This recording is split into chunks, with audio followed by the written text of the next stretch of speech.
Very good evening, everybody. Nice to have your company wherever you're tuning in all around Australia, all around the world. Welcome to Saturday Night Motorsport on the platforms of SimShed Broadcasting and the latest round of the Weekend Warriors Cup Car Series with thanks to Short Shift Sim Racing Magazine. Zach Cabin and JP with you as has become the norm on a Saturday night in the month of August.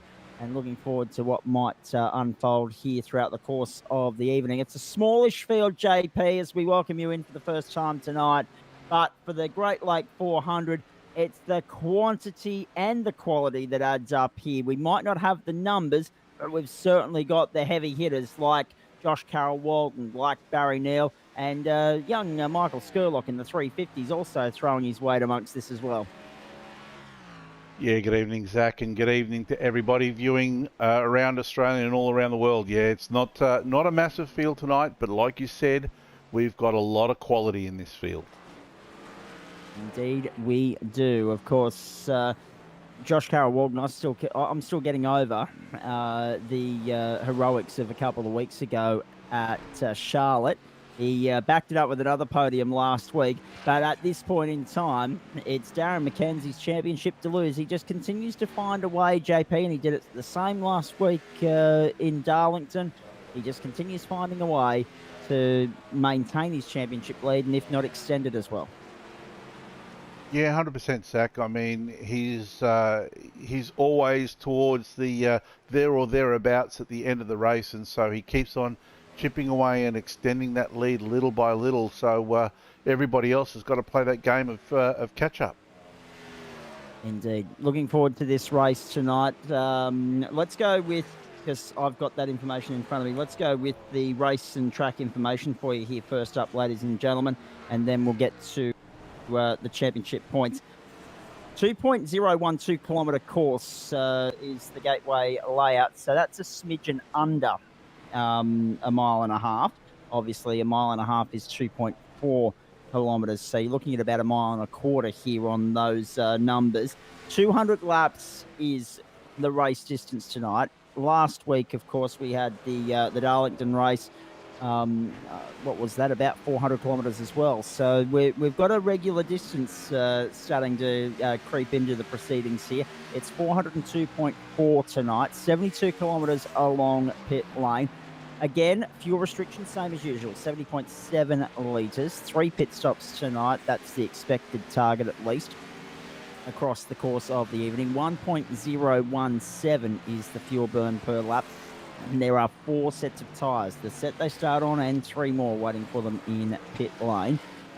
So theoretically, if it is a 3-stop race, that's a fresh set of tyres in each stop. So that works to their advantage.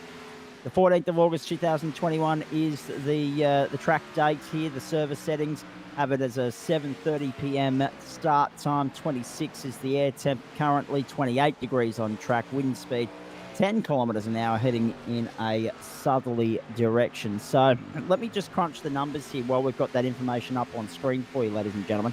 70.7 litre fuel tank. We divide that by the 1.017 burn. 69.51 laps to a tank. So 69.5, a little bit of fuel saving, couple of cautions will get that up above 70, no doubt about that. And that will almost certainly mean that if we go green all the way, and we have all the potential to do so with the field only 17 now with Stephen Hoppert, the latest to join the server, every reason why you've got to look at all different options here, JP. It's one thing to go into these Weekend Warriors Cup car events with a game plan, but then 9 times out of 10, you've got to adapt to the changing circumstances that evolve during the race. One of those is going to be strategy. So, I mean, theoretically, if we run green all the way, you can do it on 2 stops. The likelihood of us running green all the way, well, you only have to look at previous races in the series, not specifically this circuit, but in the series in general, to know that it's highly unlikely. Yeah, absolutely. I mean, we have had races where we have run green all the way, but this track here looks like it's going to catch a few people out, especially coming out of turn 4. I've seen a few guys tonight during practice sort of get that power down a little bit too early, over-rotate and find themselves driving right into the inside barrier. And that will be something critical to watch tonight. Mark Johansson will join us a little bit later on. We'll have a chat to him. He's sitting 16th at the moment. We're at the tail end of practice here, not terribly far away from getting stuck into some qualifying. And it will be a short, sharp sprint session through qualifying, and then we'll get stuck into the 200-lap race here tonight. And good crowd on deck in the pre-COVID virtual racing world for you there, ladies and gentlemen. What a sight for sore eyes that is. People sitting together and unmasked. What a lovely thing of the past that was for us here in Australia. JP, I mean, I'm not an oval expert, but in your opinion, what's the key to mastering Gateway, because, or World Wide Technology Raceway as it's now called? Because when you look at Darlington and you look at Gateway, they are similar in shape, but the banking here isn't as significant, and the speed here isn't as significant either. So it is a challenging little oval. Absolutely, Zach. I think the key to mastering this track is going to be patience, especially coming out of turn 4, like I mentioned before. Get on the throttle a little too early, and you could find yourself just over-rotating and then have that front end come around to meet the back, and that's not what you want to be doing mid-race. No, certainly not. Michael Skurlock has got himself up to the top end of town here, 33.23 in this practice session, 33.34 for Josh Carroll Walton, 33.35 for Barry Neal, 33.45 for Dylan Davies. So 0.22 of a second separating first and fourth. Those small margins aren't uncommon in Weekend Warriors Cup car racing. There's an example of what JP was talking about earlier, of a car getting a little bit loose on the top of the circuit going into 3 and 4. That's the number 20 getting out of shape and smacking into the concrete as they head onto the main straight, and we slowly but surely work our way down to the conclusion of this practice session. Mark Johansson joins us in the commentary booth for the first time this evening. Good evening to you, mate. Evening, Zach. Evening, JP. Now, I've asked JP, I'm going to ask you, what's the key to mastering Gateway? And in your humble opinion, who is going to be the master of World Wide Technology Raceway and the Great Lake 400 tonight? Master it? I don't think you can. The luckiest person tonight will come through and win. I don't think tyres are going to be a big issue. It's just a matter of staying off the wall out of 3 and 4. I'd have to put my money on either JCW or Barry. Well, it seems to be Barry's desperate to get a win. He's been there or thereabouts in the last couple of weeks. JCW, of course, the heroics of Charlotte a couple of weeks ago as well. That's well worth bearing in mind too. What about our old mate that was formerly the lead commentator here, Aidan Schultz? Can he... I mean, he's had the pace in the last couple of weeks, but he's not had the track position. He's got in a couple of skirmishes or ended up short fueling himself or ending up with a penalty of some description. He's ended up not being able to mix it with the guys on level terms. He ran pretty much level pegging with the pack when we were at the Charlotte Motor Speedway a couple of weeks ago, but he was 2 laps down at the time. Yeah, I think the secret tonight, anyone's going to be able to get to the front, and so long as you stay out of trouble, I think that's going to be the big key. Try and avoid any carnage that may happen. And I mean to say, there's 2 very different corners here. So yeah, it's a hard one. It certainly is. How many cautions do you reckon there'll be tonight, mate? Because I'm looking at the fuel numbers and saying, if you can get a clean race in and no cautions, you can do it on 2 stops, but all likelihood we get a caution, it becomes a 3-stop race, maybe 4, depending upon how you want to play it. Yeah, definitely depends on how hard you're going to push with these tyres. In our team practice, we found that the right front was getting hot, and it felt like there was only about 20% left after about 15 to 20 laps if you pushed hard. So it's going to be looking after that right front's going to be the secret.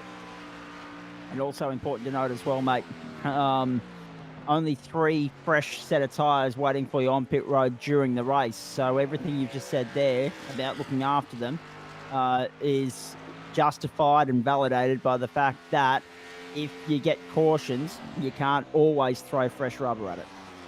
No, definitely not. Yeah, you're definitely going to have to look after your rubber here. Indeed. And what's your plan of attack tonight, mate?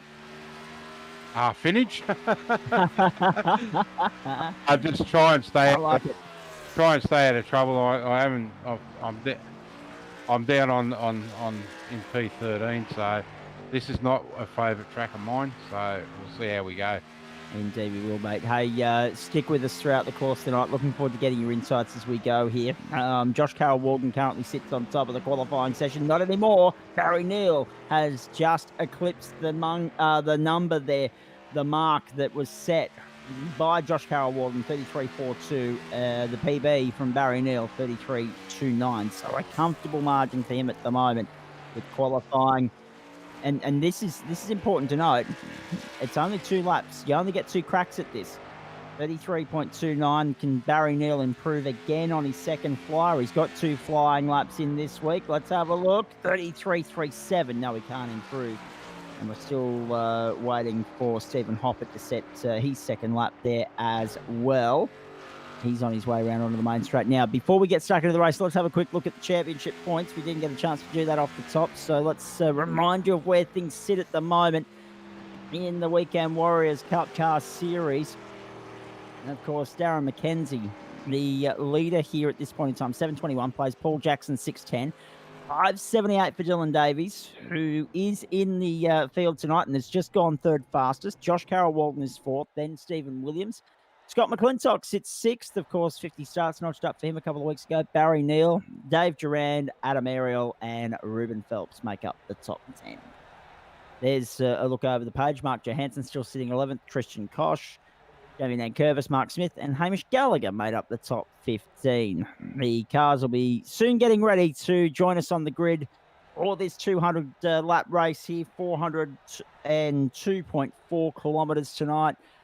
Weekend Warriors Cup car racing into round 26 now. And, of course, we've got 2 road course events coming up in the coming weeks, one of which is next Saturday night, ladies and gentlemen. We're heading to the west coast of America and to the Sonoma circuit, and we're very much looking forward to that. JP, we're about set to go here, mate. Here's the grid for everybody at home. Barry Neal and Josh Carroll-Walden the front row, Dylan Davies and Davies rather, and Darren McKenzie second row. So again, McKenzie consistent without necessarily having to be at the pointy end of the field and leading the pack. He's always just netting up consistent and dominant results there in terms of putting a championship, a full season together. Mark Smith and Paul Grady from row 3, Paul Jackson and Tristan Koch from 4, Adam Ariel and Greg Spencer from 5, Nathan Legg and Aidan Schultz from 6. Then 7th row, Scott Mcclintock and Stephen Hoppert. 8th row, Mark Johansson and Jamie Nankervis. Michael Skurlock has not set a time in qualifying. That is interesting. Now, I'm intrigued to see how that's going to play out for Skurlock, because he had the pace to go with these guys in practice, JP. He's opted not to set a time, or he hasn't been able to set a time, one or the other in qualifying. Let's wait and see what he does here in this race. I'm not entirely sure whether Michael Skurlock is actually going to take the grid. Yeah, well, Tristan Koch is sitting in pit lane at the moment. Stephen Hoppert has not joined either, so we could be down to 15 before we even get underway. Tristan Koch still sitting in pit lane, so that leaves just 14 on track. And that is not what we wanted to start the evening, folks, on a night where, yes, the quantity of the quantity of the field is low, the quality is good. You didn't necessarily want a couple of the quantity dropping before the flag turned, or the track turned green and we got the race underway. So it is the Great Lake 400. It's Barry Neal and Josh Carroll-Walden resuming their duel. 2 of the heavyweights of this field, Darren McKenzie and Dylan Davies. are sitting there on the second row. I mentioned Mackenzie first, not because of track position, but because of the championship position. He is the leader, a clear and comfortable leader at that. And he just needs to keep racking up consistent finishes to be able to lift that shield at the end of the season. We are set to go. Look at Dylan Davies sitting right on Barry Neal's bumper as we get this latest round of the Weekend Warriors Cup Car Series underway from World Wide Technology Raceway in Illinois. And Barry Neal did back the field up a little bit before we got going. But now they go. And it's a clean run to turn one. Christian Koch now joins the field from 15th. And Skurlock and Hoppert have not taken the start. So already one contender bites the dust. Down the back straight for the first time. Great start from Barry Neal, holding Josh Carroll Walden to the outside at the moment. And Carroll Walden, the 35, wants to force the issue here early. Now this is nice start. This is Barry Neal's jam here, that inside lane. He absolutely loves that inside lane. But at the moment, early on, I think the outside is probably working a little bit better at the moment. Certainly is. And these two happy to run side by side for the moment. We're happy for them to run side by side. It'll keep the entertainment alive, that's for sure. Down the back straight, lap 2 of 200. Remember, these cars, these drivers, if they want to score points tonight, need to get to lap 101. They need to complete 100 laps, 50% of the race distance to be classified as a finisher or to at least score championship points. It's not 75% as it is in most other world professional motorsport series and championships. 50% is the benchmark tonight. So if they can get to a lap 100 and beyond, they're safe. Good start there as well from the number 20. Everyone looks like they've gotten away nice and cleanly. That's, of course, I'm just trying to pick up. We're seeing number 20, but I don't have a number 20 on my timing sheet. So it's obviously a livery that's showing 20, and it might be Adam Ariel in the 55, I think. Is it JP, the pink car? Have a look. No, there's Adam Ariel. It's the car in front of him. So it's Paul Jackson in 231. Showing as number 20 for you tonight, ladies and gentlemen. So just remember that if you're playing along at home. If we get the numbers mixed up, it's because they're not reflective of what we're reading on timing screens and scoreboards right around the track here. Now they head down the main straight. Carroll Walden has taken the lead here by half a second and set the fastest lap of the race, 33.47. Back down the back straight we go. So already Mackenzie and Davies trying to stick with Barry Neal, but Josh Carroll Walden happy to lead this from the front and run the gauntlet. This is going to be interesting to see if the gamble pays off here in the early stages. Again, we're not expecting this race to go green all the way, but if it does, there is a potential. If you look after the tyres, you look after the car, you don't run into any trouble, but you can do this on 2 stops, and that could be all the difference in the end. Because it's a long, as you see here, whilst it isn't the fastest racetrack we'll ever visit, it is a long front straight, so therefore it is a long transit down pit lane. So anyone that can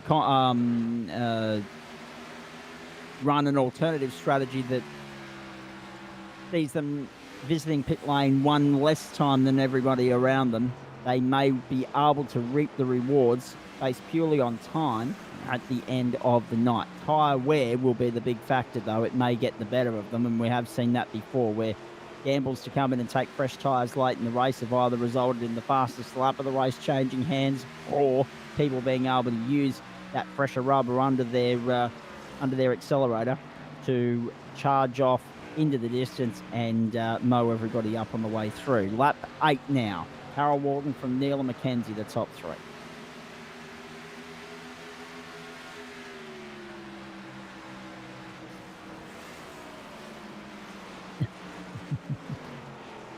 So they're settling into a rhythm here, JP, which is what we somewhat expect them to do in these oval races. You don't expect them to... I mean, Charlotte was a true exception, and obviously Daytona and Talladega are for obvious reasons, but you don't expect them to be duking it out too early everybody showing a little bit of a little bit of a cautious approach, I should say, to this, a little bit of patience as well. Yeah, 100%. A little bit of cautious restraint, I think, is what we're looking for. And look, there aren't that many cars on track tonight, so they don't really need to be pushing hard. We say it every week. Now's the time, as somebody looks like Mark Smith just went off track there, but now's the time just to see what the car in front of you is doing, size them up, and sort of start to see where their strengths and weaknesses are, so you can start attacking towards the end of the race. And that's going to be the key at the end. Who's going to be able to attack the hardest and the fiercest? Simsnap.com iRacing photography replay here, and this is Mark Smith getting a little bit taily on the exit of 2. Yep, and around he goes.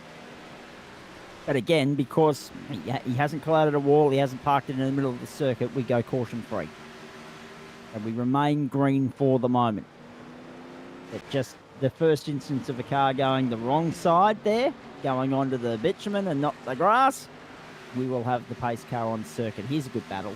Darren McKenzie Adam Ariel, I should say, and on his outside, Greg Spencer in the 29. The 18, my apologies. Jamie Nankervis is there as well. So Nankervis, Leg, Adam Ariel's dropping down the order at a rapid rate of knots here. Ariel down 2 positions in 1 corner, so he didn't get a good enough run off 2. It's compromised his back straight.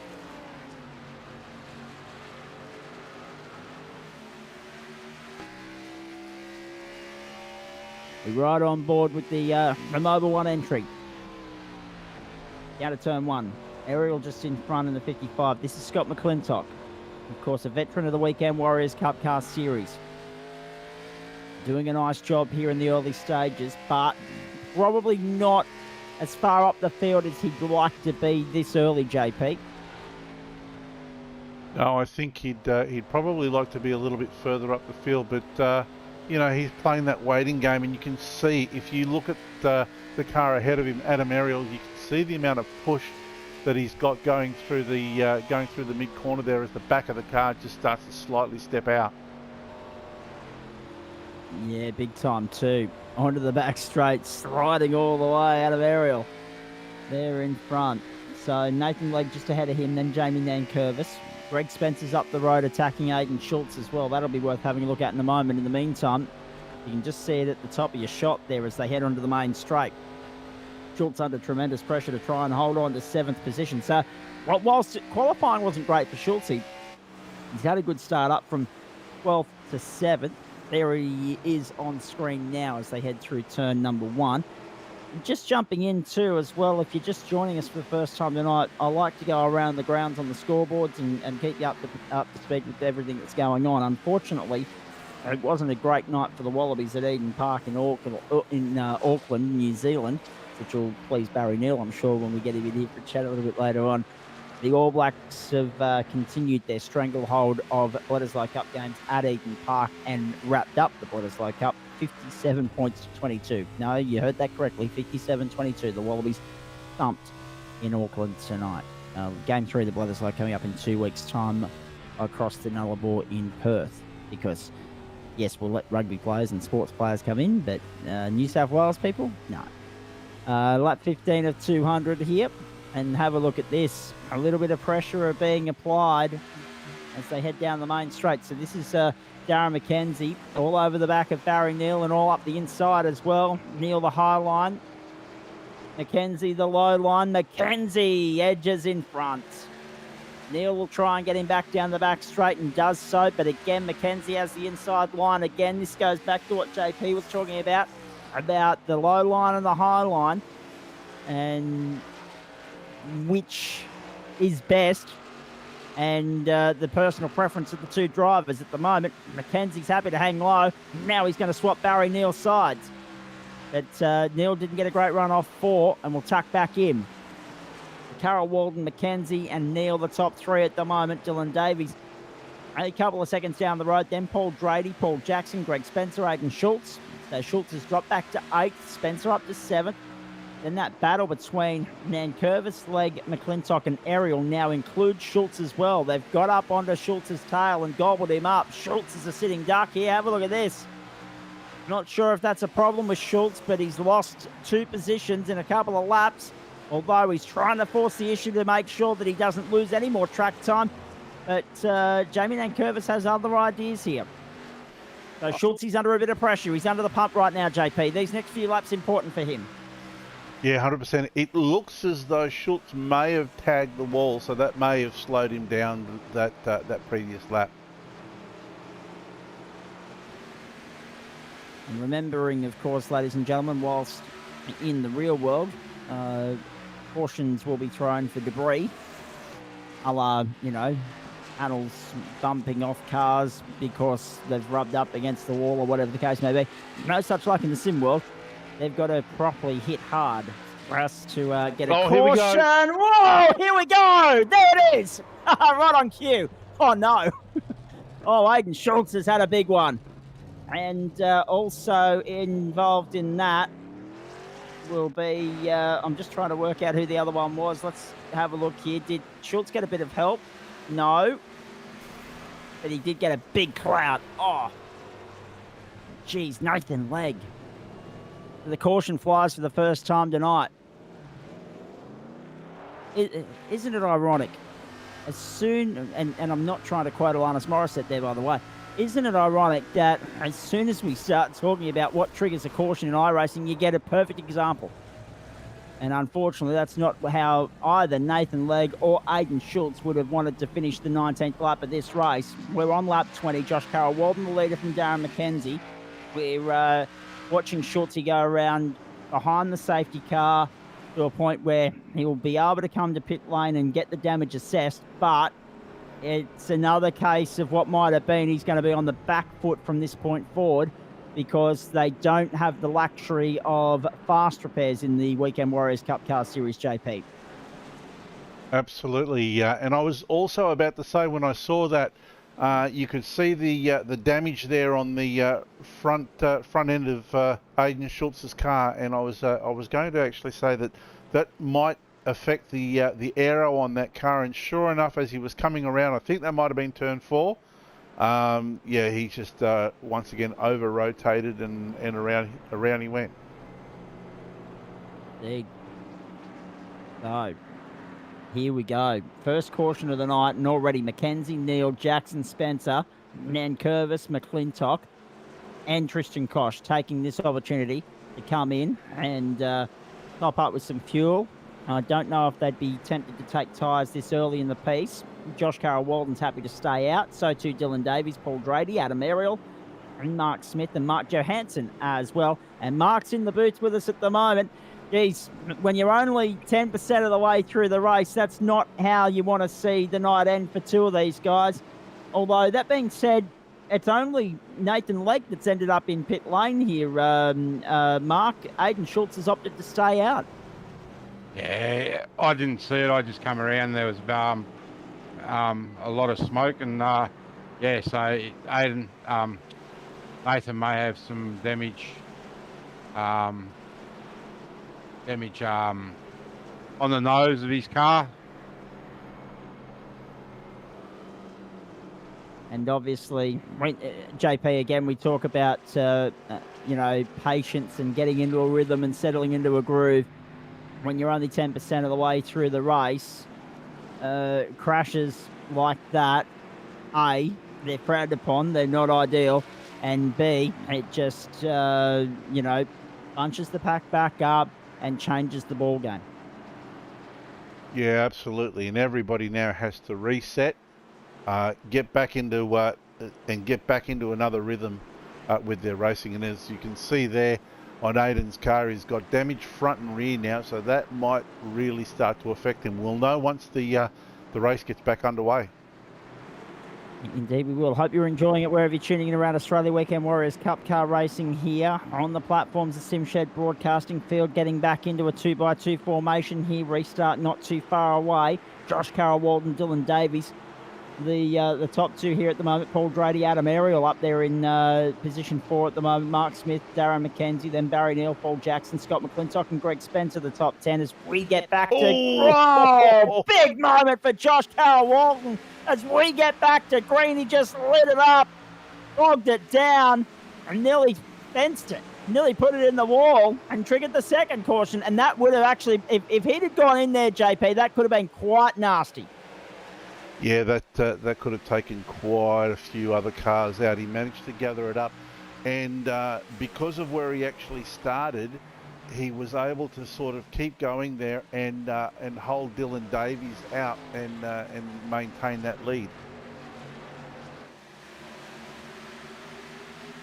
23 of 200 as they come across the start-finish line again, and that makes it 24 now. Josh Carroll-Walton, Dylan Davies, Darren McKenzie, Paul Drady. Now, what's going to be interesting here, JP, as well, is to see Mark Johansson's in the pit lane as well right now, so another stop for him.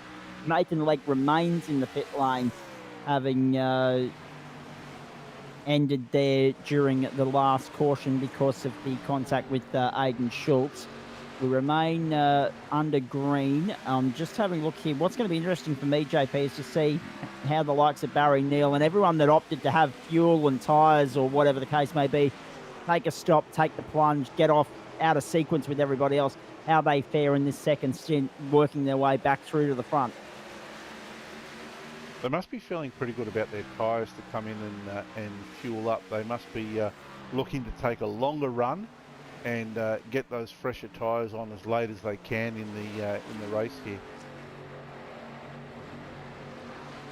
Probably a good opportunity for us to ride on board with Josh Carroll-Walton here, ladies and gentlemen. It's lap 26 of 200, so we're only 1/8 of the way through the race. For the first time tonight, let's crank up the volume and listen to JCW hard at work.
Josh Carroll-Walton leads this race, ladies and gentlemen. If you're just tuning in, it's Saturday Night Motorsport on the platforms of SimShed Broadcasting. We are Cup Car racing tonight, the Weekend Warriors, or Short Shift Sim Racing Magazine from the World Wide Technology Raceway, Great Lake 400. kilometre race tonight. 200 laps, 402.4 kilometres here. And we've already had our first caution of the night. We're only 15% of the way through this race, and already it's starting to appear as though everything we were talking about in the pre-race show, Josh Carroll-Walden, Darren McKenzie, and Barry Neal, they're going to be the three to watch. What's going to be interesting for mine, and it's only because he was caught up in that first incident, it seemed to be a big clout that Aidan Schultz copped from Nathan Legg there. We know that Legg's still in the pit lane, has been for 7.5 minutes. What's going to be interesting is to see what Schultz can do, or how he can adapt to the condition of the car to get him through to the first pit stop, and then what he's going to try and do in terms of salvaging the result. Right on cue again. Yeah, that car's, it's handling like a dog, it would appear at the moment, unfortunately for Aidan Schultz. Every time I talk about him and we put him on camera, he ends up look at this. There it goes. Bang, bang. I think he's got some serious steering issues. I think there's only one way. Oh, yeah. Sorry. Let me rephrase that. I was interested to see how damaged the car was, to see if he was going to be able to persevere with it. But at the moment, forget about it. It's all broken. You may as well just take it out the back and park it. And I think that's the only way it can go at this point in time. And look at the left hand down on that steering wheel at the moment as well. He's in all sorts of trouble, unfortunately, our mate Schultzy. And that's not what we like to see. But I was really surprised, JP, that he opted not to come. Yeah, there's another cloud of the wall. Oh, geez. And he just barely hung on to it. It's sliding all over the place down towards turn one. We could have another caution here in a moment, and it could be the trigger point that signals the end of Schultz's night. And I think now he's got to think seriously about whether he comes in and parks it and gets the damage fixed or not, JP. I was bemused as to why he didn't come in under the first caution, because, as I said, it was a heavy hit that he got from Nathan Legg. Obviously, he wanted to persevere with it, but I don't think he can persevere with that much longer. That looks like a real mongrel to try and muster around here. And this is not the easiest racetrack to handle a straight car around, let alone a broken one. Yeah, 100%. He's really struggling with the car. And what's worse is if he tags the wall too many times, that could turn into engine trouble for him, and he could blow a motor. So, you know, the smart money is to get the car in and start putting some repairs on it. But if he does that, of course, he's going to start going laps down.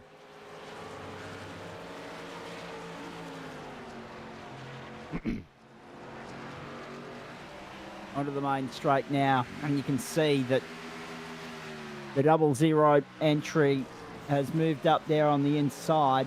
That's Mark Johansson to try and get past him. So whilst Johansson is 3 laps down on the leader, he's at least managed to get by Schultz. And we should point out too, because Mark's sitting in the booth with us, whilst you were listening to Josh Carroll-Walden's number 35 machine hard at work here, Johansson revealed to us that he copped a pit lane penalty for passing under yellow upon the resumption there after the first caution, and that triggered a very lengthy stop and hold in pit lane, which has put him 3 laps down and just about out of business in terms of an outright result. But as we say, about racking up the points and the finishes, and therefore he'll persevere with that. He'll try and get up past that lap 100 marker, get his championship points, and then see where the night takes him from there. We'll check in with them again very shortly, but in the meantime, lap 38 at 200. Whoa, no, big moment there for Jackson. Massive moment for Paul Jackson. He's hit the wall, he's bounced off the wall, and he's kept going. So no caution, but that was a very deep run into turn one for Jackson. I cannot tell you there, Zach, that rear end of Aidan's car is very bent. I thought it might be, mate. I thought it might be. Bent and broken. And that's the problem too, JP. Again, we talk about no fast repairs, mate. The fact that Schultz is handling a broken car at the moment, when he comes to pit lane, it's going to be a long haul trying to get repairs done. Yeah, absolutely. That's really disappointing for him. But I mean, that's part and parcel of racing. You don't have fast repairs in the real world, although you do in the sim world. But hats off to the guys at Weekend Warriors for removing the fast repairs. I think it's a good thing personally. And spoken with evidence of the RSRA Super Series, which you can also catch here on the platforms of SimShed Broadcasting every Tuesday and Wednesday night as well. So, now Jackson again. A high line through one. The 16's up on the inside. That's Scott Mcclintock. These two are duking it out over 8th position at the moment. Mark Smith's all over the back of Paul Grady at the front as well in the battle for 3rd. But in the meantime, we stay with Mcclintock and Jackson. Adam Ariel's trying to latch onto the back of that as well and have a piece of the pie, but can't at the moment. Tristan Koch is 11th, having got back out there, but again, he's already somewhat half a lap down. He started from pit lane. He's been in twice to pit lane tonight. Once as the field took off at the beginning of the race, as the race went green, and then he was one of the half dozen or so that jumped in during that first caution. Is Dylan Davies in 6th position at the moment, under pressure from Greg Spencer, so 6th and 7th duking it out, 8th and 9th duking it out. They are the two close battles unfolding before our eyes at the moment. Josh Carroll Walden has skipped clear to a 1.95 second advantage.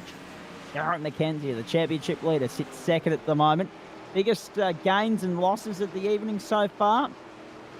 4 positions gained for Jamie Nankervis and Scott Mcclintock, and 4 positions lost for Barry Neal and Nathan Legg. 4 is the magic number at the moment. But that being said, JP, on a night where we've got such a small field, we can't expect those gains and losses numbers to be terribly high. We'll end up by seeing the field sort of start to spread out a little bit, but that's where the safety car will bring them back together if the pace car gets deployed.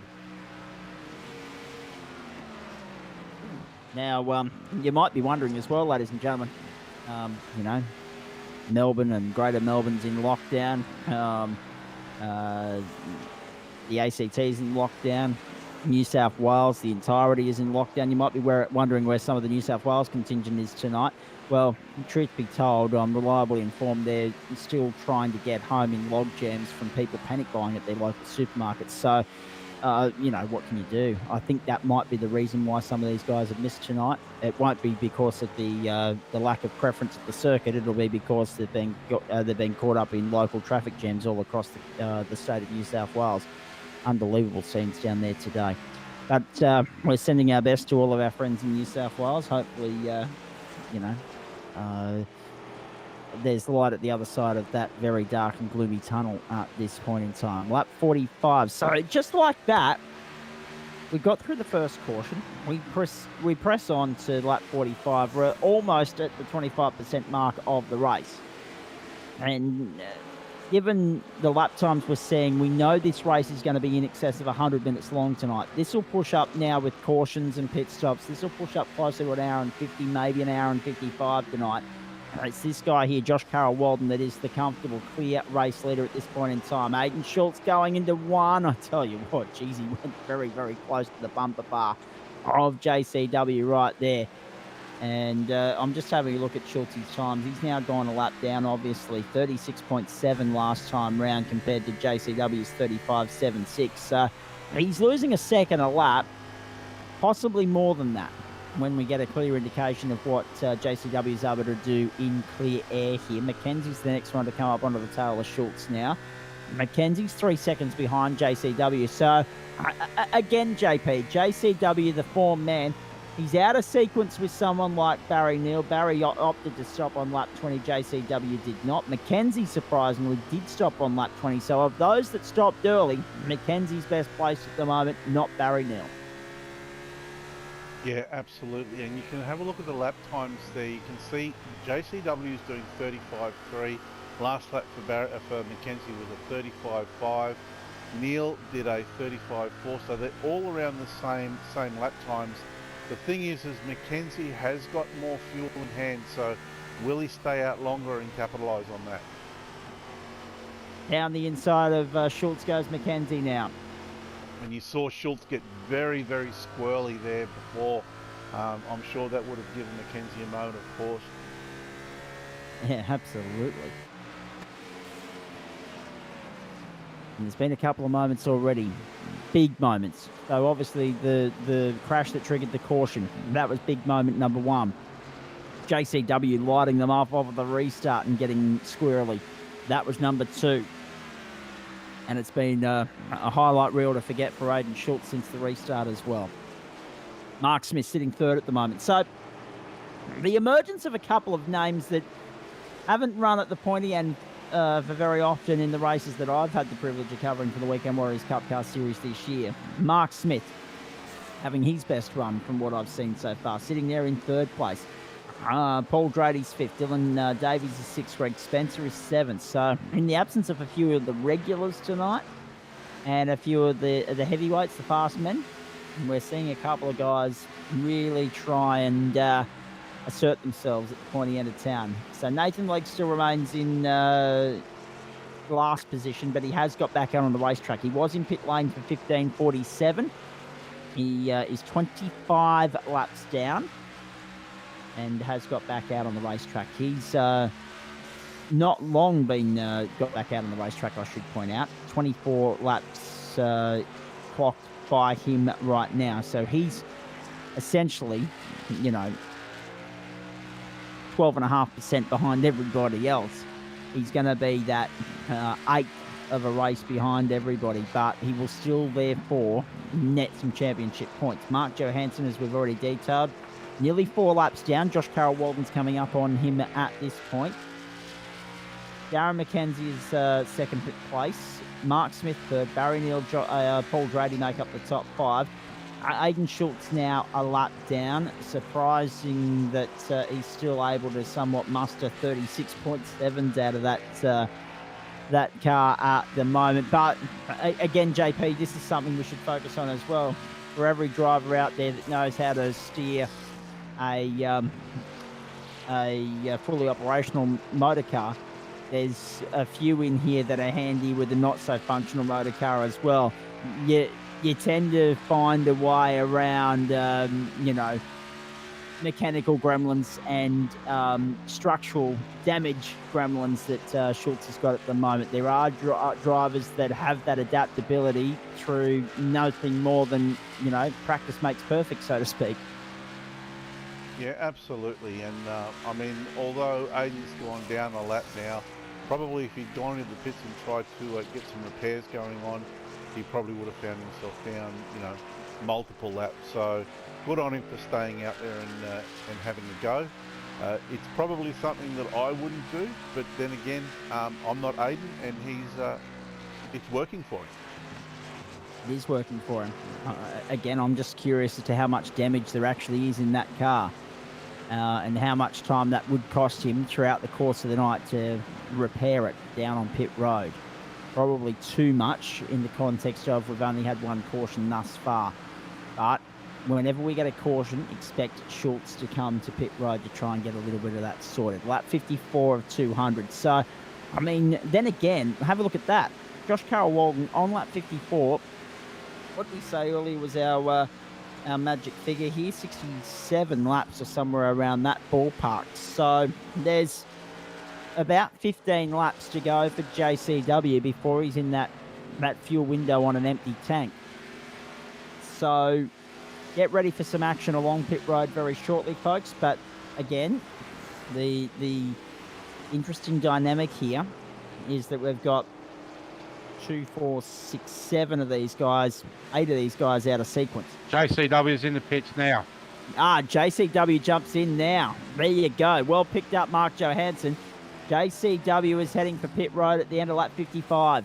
Let's pick that up. He's coming down pit road at the end of 55. So again, this will be, JP, a tyre wear forced. Well, it'll be tyre wear forcing his hand, for lack of better words, because it won't be fuel, because we said earlier that you can probably get 67 laps to a tank here. This is more a tyre wear issue, and therefore he's probably looking at 3 stops based on that alone. Absolutely. Now, I would say that JCW is banking on no safety car intervention. He'll get those tyres on around about or somewhere around the 50 plus mark, and go out and do another stint worth of racing. And what's interesting here is that all the guys that pitted early, they got the benefit of being able to latch back onto the tail end of the field because we're under caution. Now, of course, JCW does not have that advantage, and he has come out down in 12th position as a result.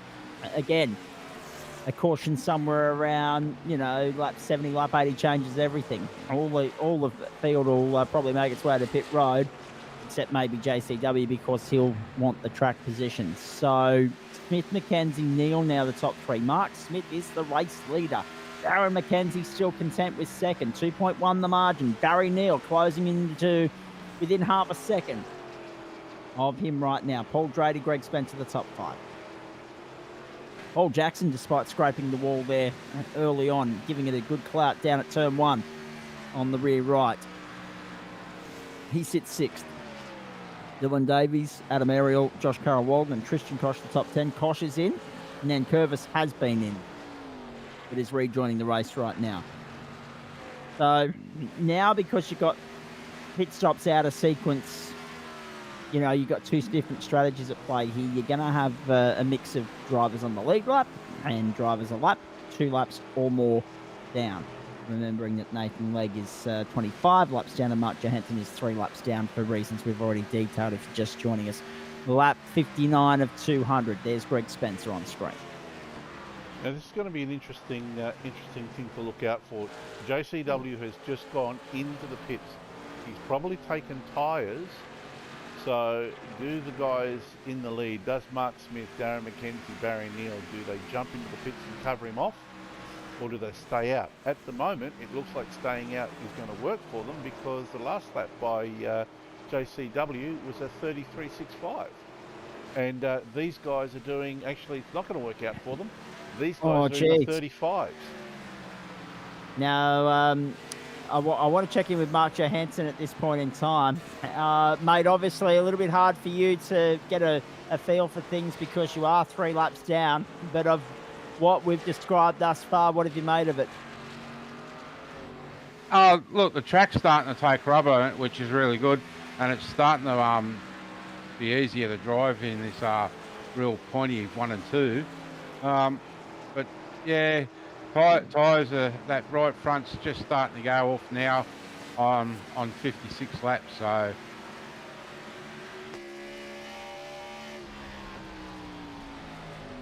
Mark Johansson sitting there in 14th. You're riding with him at the moment.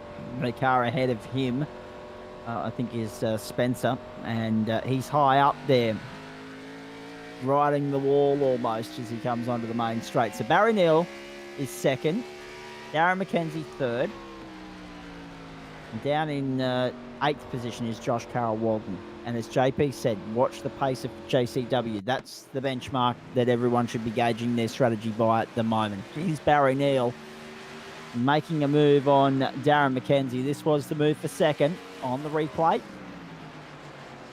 Oh, elegantly, cleanly, calmly, nicely done. And really well done by both of them. I mean, Darren knew that Barry had a run on him, didn't argue the point, race on.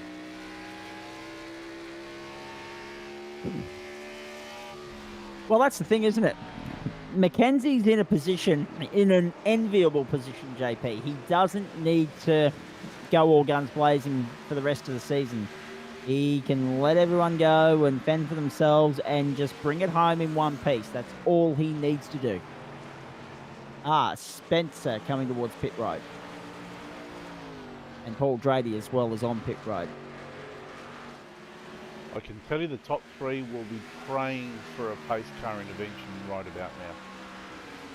Wouldn't they? What? Who's going to be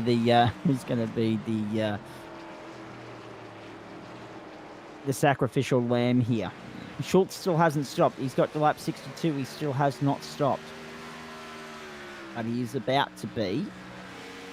If things keep going, he'll be very shortly 2 laps down on the field. So he's going to be in a similar position to Mark Johansson. He'll be just driving to get to the checkered flag. Given that he spent half of the season in the comms booth and not the race car, he's in that position where he's not in contention, so it doesn't really affect his championship one way or another. But he's in that situation where he can score championship points tonight. Here we go. He will not be getting the W. There's the caution. Wow. Well called, JP. So I jinxed the first one. JP jinxed the second one. And this is how it happened.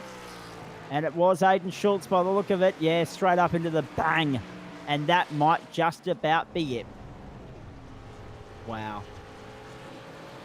He's pulled up on the inside of pit road, and that's the fast AEST button, I think, being used there. And that might just be Schultz's night done. Now this is going to play into the hands of the top 3 here. They're going to pit under caution, which is probably going to put, actually, I think Paul Jackson might go with them. It'll put JCW back into the lead, but JCW's already, he's already put some wear on those tyres, so they're going to have the upper hand. And what about Mark Smith as well? I mean, he's got 66 laps out of this stint. He's bringing the field to pit road. Barry Neal, Darren McKenzie, Paul Jackson, they're all in. And therefore, Mark Smith has got to 66 laps into the first stint. He is on a 2-stop strategy here. He might just be able to pull that off. This is an extraordinary run from the number 7. Josh Carroll-Walden will move through to the race lead under the caution here, opting to stay out. Why would you come in so quickly into a stint? Dylan Davies stays out with him. Dylan Davies still hasn't stopped, actually. He's the only one on the field that hasn't stopped yet. That is an extraordinary run from Dylan Davies. Have a look at this. The race off pit road. How good for Mark Smith. Got better of Barry Neal and Darren McKenzie. But Paul Jackson is on pit road at the moment in position number 7. Scott Mcclintock moves up to 6. So in all of that, Carroll, Walden, Davies, Smith 1, 2, 3. Neal, McKenzie, Mcclintock, and then Jackson.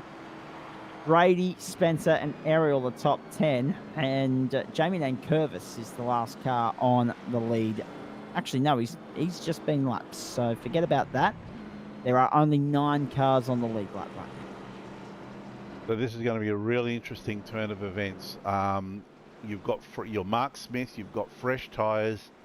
Do you try to hang with the leaders? Do you try to hang with JCW? Or do you just let him go and conserve your tyres and wait until he starts to come back to you? Your guess is as good as mine on that one, JP. And, well, yeah. We're in an interesting situation because you can play one of 2 ways. You can wait for him to come back to you. You can push him all the way, burn your rubber at the same time. Or you can opt to just sit back, cruise, and take it easy because the race isn't going to be won in this stint. Yeah, absolutely. You know that JCW is going to want to put some distance between himself and the cars behind him. But, yeah, what do the cars behind him do? This is going to be interesting. Carroll Walden the leader. Mark Smith second. Barry Neal third. Then Darren McKenzie. McClintock is 5th. Jackson, Davies, Grady, then Spencer. Then you go back to Ariel, Nankervis, Kosh, Johansson, Schultz, and Legg. They are the 15. Still running at, 14 still running at the moment because Schultz is out. Schultz has now retired. Out of business. Everyone else still circulating. So at the moment, the worst Legg can do if he keeps it on the black stuff is 14th. The worst Mark Johansson can do if he keeps it on the black stuff is 13th. Christian Kosh is 2 laps down, or 3 laps down. Ariel and Nankervis are 1 lap down. And Carol Walden is the leader, and we are about to go back to green, and we're about to get another round of fireworks here, ladies and gentlemen. Lights out on the caution car, the course car. Starting to get dark in Illinois. World Wide Technology Raceway, Great Lake 400. Just bumping in with a Saturday night AFL update. The Lions against the Magpies at the moment. It's 6-3-39 playing 5-3-33 in favour of the Lions, and they've just kicked another behind. So 6-4-40 plays 5-3-33. The Lions up over the Magpies at the moment. Our focus for the next short while will be the Weekend Warriors Cup Car Series, round 26, the resumption here, restart number 2 from Gateway. Let's get it on. We're racing again. Carol Walden, a nice conversion off the line. Good restart. Smith is sitting there in second, happy to tuck in. Mackenzie and Neil arguing over the same piece of real estate, and it's Neil that's got his nose in front. Here they go, down the back stretch. Mackenzie, better off the top line, going down to turn 3. Neil down the low line. Oh, almost a touch. A coat of varnish in it. So, it's interesting, JP. We got to about lap 20, then we got to about lap 65. So, I mean, geez. Maybe we can get to lap 100 from here without another caution. We will wait and see. It won't get that far if Barry Neal and Darren McKenzie keep doing their thing. Geez, they're close to rubbing panels here. That could also implicate the car behind them. Yeah, absolutely. What they have to do, one of them has to yield. Here we go, and they have to start working together now. Yep, nicely done on the inside of Mark Smith. So all of a sudden, the battle for third became the battle for second, and Neil goes to the inside to second. They're half a second away from JCW, and inches as good as a mile around here, though. Now they know JCW won't be feeling pressure just yet, JP. No, but they know that their tyres are 10 laps better than JCW. He's not going to get away from them the way that he did on the last restart. Just been one into the wall down the main straight. Oh, I think it was Greg. So one in the wall, but flag stands remain green. We're not going into our third caution of the night. Spencer will limp that car back to the pit lane if needs be. He may be able to soldier on with it. We'll wait and see. No, he is in the lane. He is in the lane. Spencer in. Whether that will be into retirement or into a lengthy sit and wait while the fast repairs, or the repairs at least, do take place here.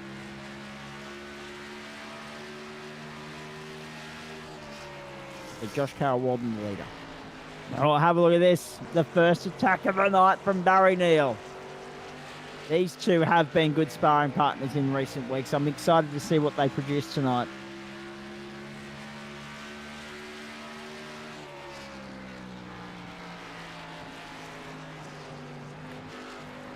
I think we should just let the engine do the talking right here and now. I'm tempted to, but I want to stay with it for maybe 2 more laps. And then we'll crank up the volume because I've got this feeling that Barry Neal on the 11-lap pressure set of rubber might just have a sniff here. And then we'll crank up the volume because it'll be really good to hear these three hard at work. That is Neal on the inside of Carol Walden for the lead. Not yet. Not yet. Carol Walden hangs tough on the outside. Neal down the inside. Neal now gets the job done through turn 4. Across the start-finish line. These two are now going to duke it out.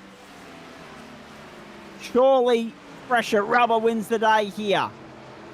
Carol Walden's got better ideas. Look at Darren McKenzie sticking his nose up the inside. There we go. Covers him off. Very nicely done from Barry Neal. Now McKenzie tries to do the same thing. Get down the inside of Carol Walden, go to second. Yes, does that. And now he'll do the same. Try and get up on the high line and cover him off. He might be able to do that a lot quicker than what Barry Neal did. Yes, he did. Right, perfect opportunity for us. Now that we've got McKenzie chasing Neal, let's see if we can go on board with Darren McKenzie this time. Follow Barry Neal, see if he's making up any ground here. to the 22. So we're on board with the 02. Looking at the 22, let's crank up the volume once more. Lap 77 at 200.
Great opportunity for us to jump back in here. Great time for us to come back to you, folks. Hope you're enjoying the coverage wherever you're tuning in around Australia on the platforms of SimShed Broadcasting.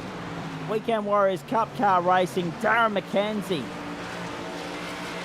aggressively trying to stay with Barry Neal here, applying the pressure at the moment. Half a second separates first and second on lap 82. Neal the leader, having got by JCW. McKenzie did the same thing. Smith and Davies have also found their way by as well. Now, of course, it's important to note, top three stopped on lap 66.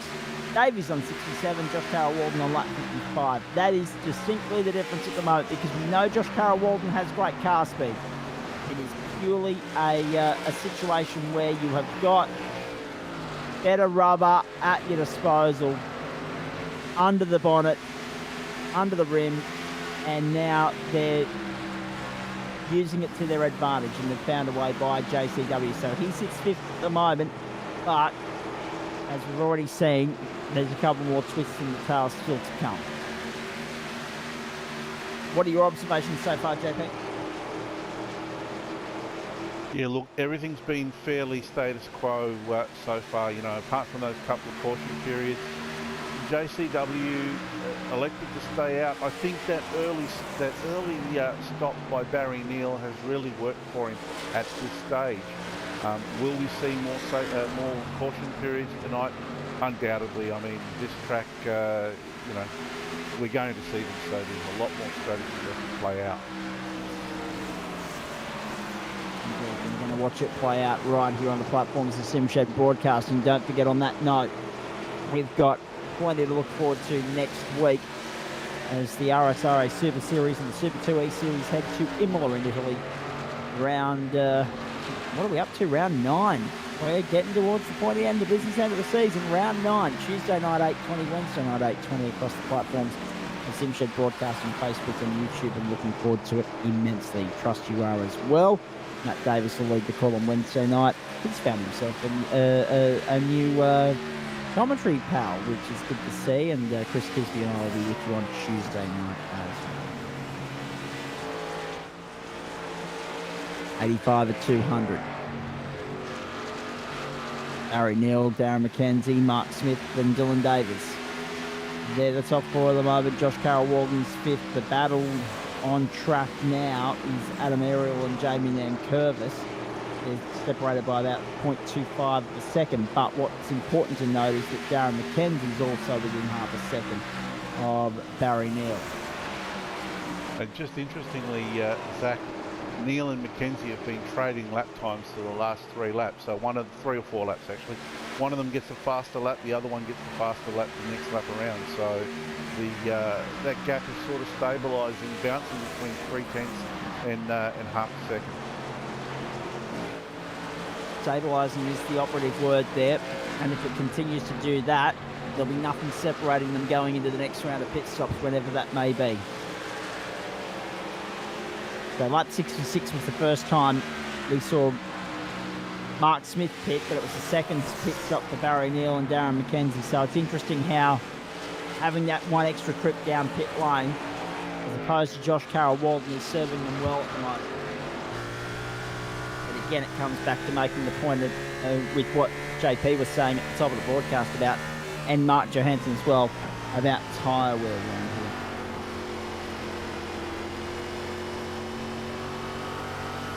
Oh, it's just a bit stagnant, mate. I'd like to make a shout out to our mate still in hospital, at Allison. He's hoping to be home in a week or so and back on the racetrack a few weeks after that. And with 9 weeks to go, it'd be very good to see him back for at least, 6 of those. Hopefully he can get back on the grid real soon. Most definitely, mate. He is missed. What do you put the absence of drivers down to tonight, Mark, if you don't mind me asking? Look, this is not a very popular track with cup car drivers. So probably that, and it's been a Saturday night too. I know most of the country's in lockdown, but there's a couple of guys that are missing from WA and a lot of guys missing from the New South Wales crowd. So, just might be having a night off. Well, that's fair too now. Earlier this evening, I just want to go around the grounds here while we've got the charts. Earlier this evening, the NRL, unfortunately, for Parramatta supporters, it's just going from bad to worse. Manly currently lead 26-4. Earlier, the West Tigers over the North Queensland Cowboys 24-16, and that just about ensures that I won't be winning my third at the top this year, I must say. But it's a good thing I know motorsport a little bit better. I'll say that much. 91 of 200. So, 45% of the way through the race, edging closer to the 50% mark. When we get to the 50% mark, we'll have a look at the race times so far and see how that stacks up with the second half of the race, whether top half is the faster half or the bottom half of the race is the faster half. We'll find out. And of course, it'll be dependent upon cautions and pit stops.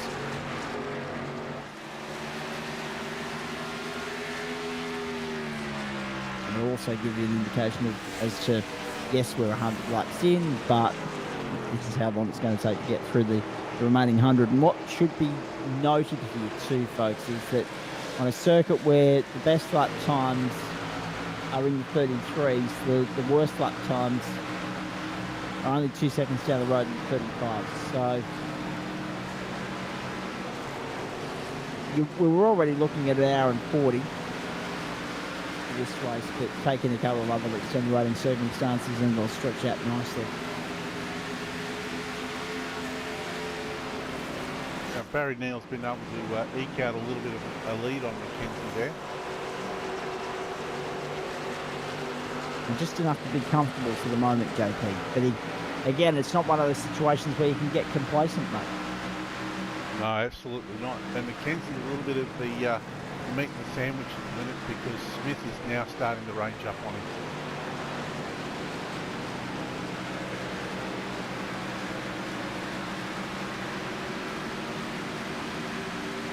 And Barry Neal by 0.98 of a second. Smith really applying the blowtorch here to McKenzie.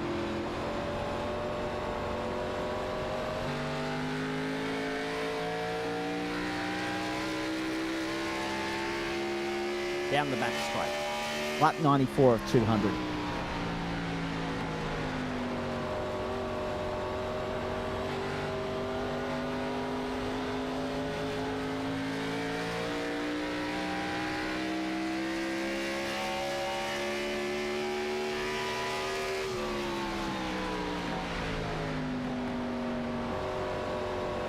Turn one again. So, again, Smith's been the quiet achiever and on up 2 positions. Mackenzie up 2. They're both fighting over the same position on the racetrack right now. Scott Mcclintock and Jamie Nankervis are the biggest movers of the night, 7 and 6 positions gained, respectively.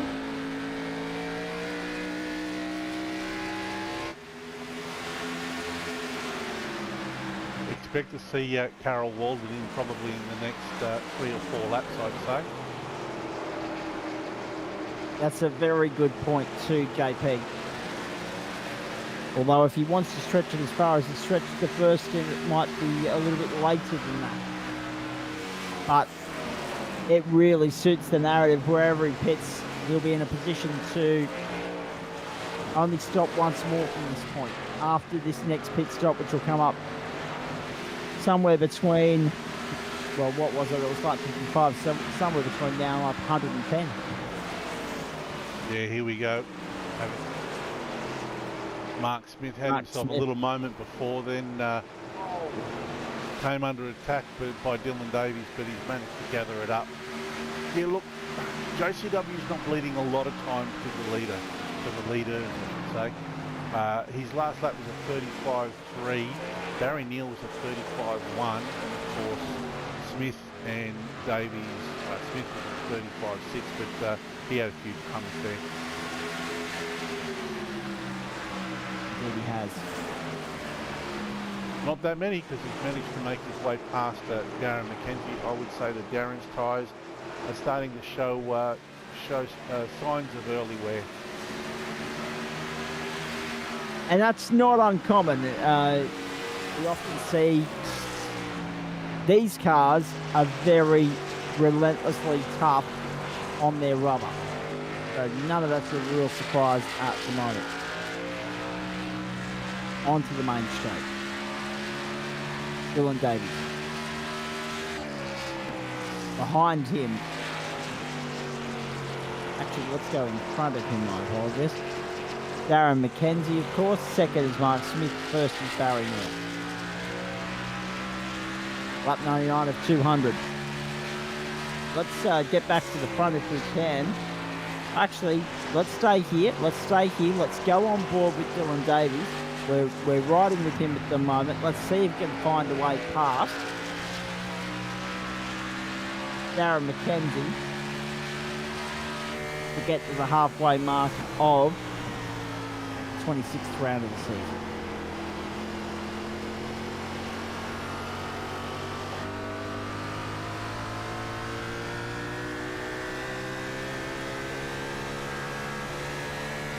So far, Mackenzie's been able to hold him.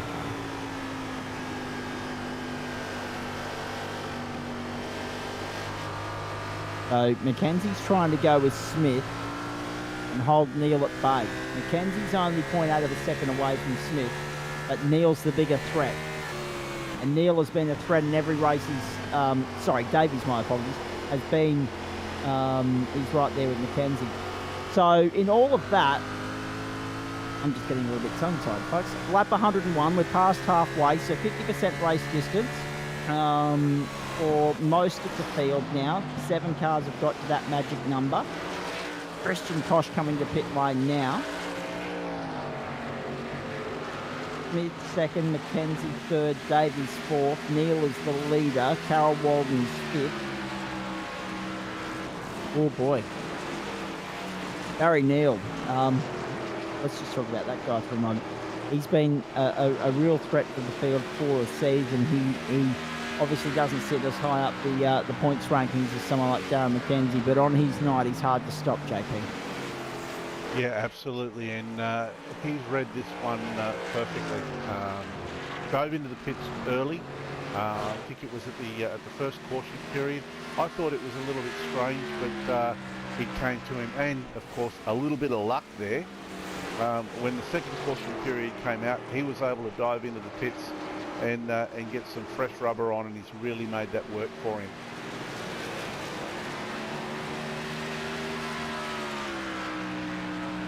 What we can also see though is from here on in, if we have another caution period, they can all dive into the pits, take fuel, take tyres, and they're back on the same strategy. Yeah, exactly right. And any caution after lap 130 is going to trigger an interesting mix of do I or don't I? Do I pit in? Do I fuel up? Do I put fresh rubber on and try and get home? Yeah, any caution after lap 130 is going to start posing questions, and with good reason too. Barry Neal, the race leader. So Mackenzie's fallen to behind a second, more than a second behind Mark Smith. Smith holds that advantage by 1.07. Mackenzie has Dylan Davies closing right in on him. There they are. Third and fourth. A real battle right now. Yeah, Dylan's struggling to find a way around Mackenzie, but I think it's only a matter of time.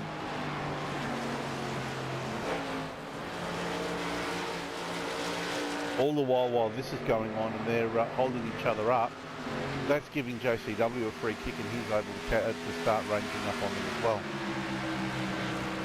That's exactly right. And JCW will take that every day of the week. Inside 3 seconds now, the advantage from Dylan Davies to Josh Carroll Walden.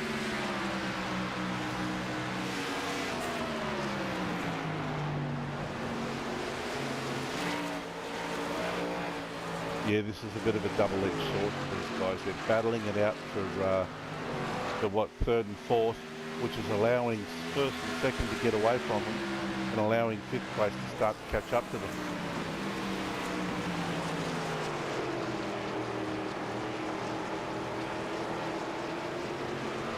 Lap 107 now being worked by the leaders.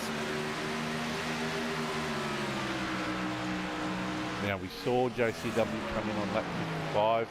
If he played the same strategy, you're looking at 110. But if he's got a full tank, you'd expect him to stay out and try to get fresh rubber on his car as late as he possibly can. Setting up better for the end of the race. Absolutely. If I was Barry Neal now, I would be trying to stay in tune with what JCW does. If he pits in late for fresh tyres, I would stay out and I would try to cover him off. Here we go. Davies doing an almighty job here. Mackenzie, the former man of the championship, the leader of the championship. Without standing on the podium on too many occasions, what can he do tonight? Can he hold off the youngster in Dylan Davies? Josh Carroll Walden is fifth. He's dropped to 2.8 seconds behind this pack. Neal and Smith first and second. We're in that interesting period of the race now. It's between 50 and 60% of the race distance, and there's your first example of someone taking the bait. So Adam Ariel comes in early.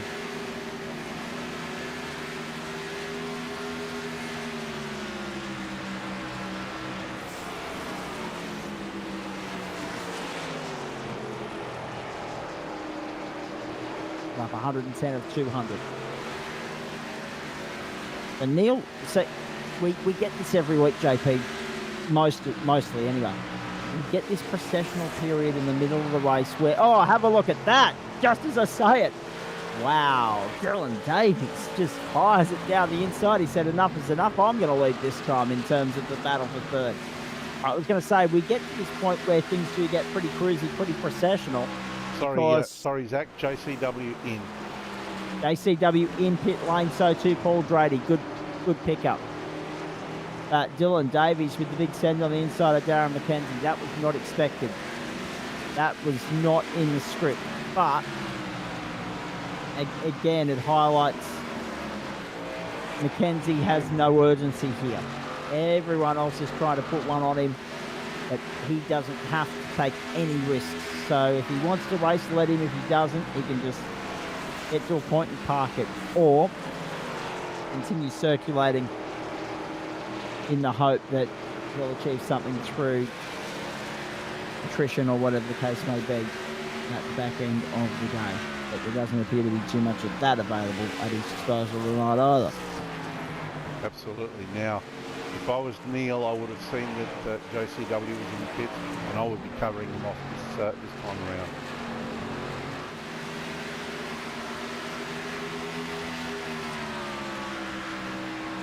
JCW still in the box seat. Still in a very good position at the very least.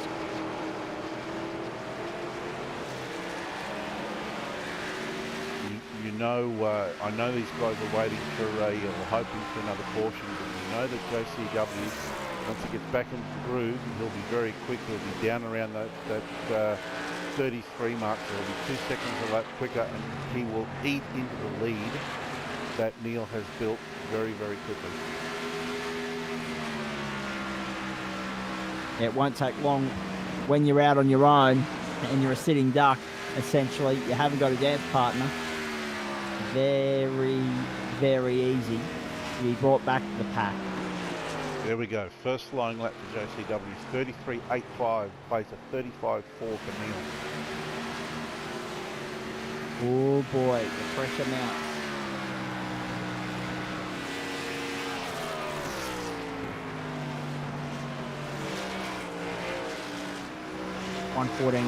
of 200 for you folks. Just updating you on an AFL score from earlier today. St Kilda going down to Geelong. Brisbane leading Collingwood at half time as well tonight. And I'll get some NRL updates for you a little bit later on. Rugby Union, of course, the Wallabies already went down to New Zealand.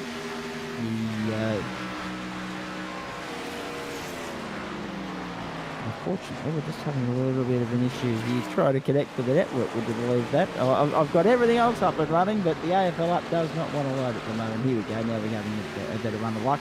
So, some blowouts today. Hawthorn got the better of the Western Bulldogs, 64-37. Port Adelaide over Carlton, 140-45. Geelong over St Kilda, 85-71. And currently the Swans lead North Melbourne. There's JCW right on cue. Wow, up the outside of the pair of them whilst I'm looking at the around the ground scoreboard. So that pace that JP was talking about that JCW possesses right now, he's using to his advantage. But again, this will be one of those things that ebbs and flows, JP, because of the fact that they're all on different strategies. One caution at the right time, that goes out the window. And just finishing the AFL update, the Swans leading North Melbourne at the moment. 52-21. All yours, JP. Yeah, absolutely. And he does have to he's got to unlap himself as well. So he's in the process of doing that. He's going to be pushing as hard as he possibly can. He's the one that's going to be on the bubble at the moment. So one foot wrong and he can be in the wall. Certainly could be. Or have a look at that around the outside of the number 7, if you don't mind, of Smith. So that puts him. He's still one lap down to Barry Neal, but he's in a position now where, it's very much game on.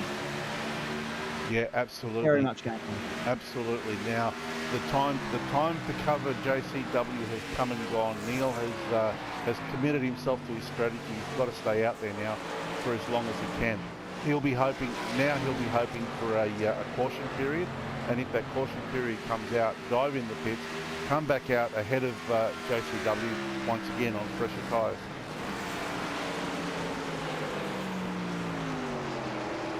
So again, maybe the early gambles. Now, have a look at this. Have worked. But look at the end. He's going to slow him down. Traffic. Geez, this is the problem. Down the inside of that lap traffic. So Jackson's in that, Ariel's in that. Now he goes through. Oh, geez. Mcclintock. Johansson and a couple of others as well. And now he's got to try and get to Barry Neal. Does Mcclintock that was holding him up there momentarily, or Nankervis, my apologies, the 18, not the 16, my apologies. So now he's right there with Barry Neal. This is to get him back on the lead lap. Gets by here, and anytime after he gets by Barry Neal, he gets a caution. Game very much back on. Nankervis is sitting down there in position number 9 at the moment as well. Adam Ariel's all over the back of him in the battle for 9th, but JCW is back on the lead lap. Now that he's in clean air, we're going to see a real indication of his pace. His last lap was a 34.27, as opposed to a 35.5 for Neil, but expect JCW to be in the 33s now.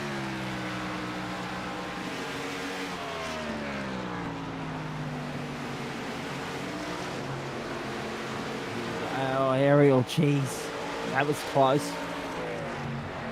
So look at Nankervis and Ariel hassling Barry Neal at the moment. That you wouldn't expect to see. Now It's a shame for them that they're a lap down.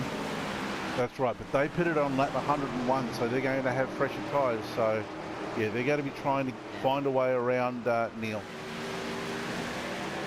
There is also Greg Spencer limping along as well. So, all right, just to cover off some, tick off some boxes here, because it's been a while since they've gone through and done a full field run.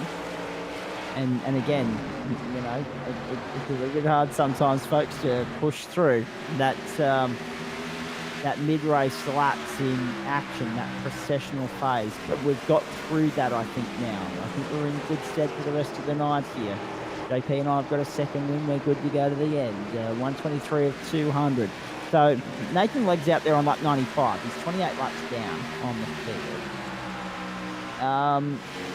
So he's only 5 laps off getting classified as, well, or scoring championship points. Now look at Ariel getting a lap back on Barry Neal. And done. No, Neal the fight back on the inside of the run down the 1. Nicely done. So then you go back to, from Legg you go up to, well, we know that Schultz is retired. He's gone. It's done. It wasn't his night at the office. We go back to Nathan Legg then, 95. Then Schultz on, then Spencer on lap 104. So everyone from Spencer up is already classified. So we're going to have at least 13 scoring points tonight. Nathan Legg in 4 laps time will make that 14. Mark Johansson's passed the key critical number of 100. He's on a lap 117. He's got past Christian Koch, Greg Spencer, and Nathan Legg, and yet it was Johansson that was the first to drop 3 laps in the field. So he's actually done really well in amongst all of that to fight back to 11th. How are you finding it so far, mate? Yeah, all right. It's starting to get a bit slippery now. I'm trying to play with brake bias, and I'm going to have to come in and get fuel. I've only got 4.3 gallons left, so I'm definitely going to have to make a pit stop very soon. I don't want to put any extra pressure on you here, mate, but if just one of the 10 cars in front of you has a lapse in concentration, slips up, clouts the wall, whatever the case may be, you could be staring down a top 10 tonight. Oh, that'd be nice. Wouldn't it just?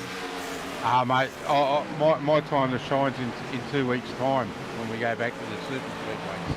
Yeah, and looking forward to it immensely. All right, we're starting to get close. That next round of pit stops. Barry Neal is 60 laps into this stint. We cannot be far away. And we know that there's potential for, guess where they stop lap 66.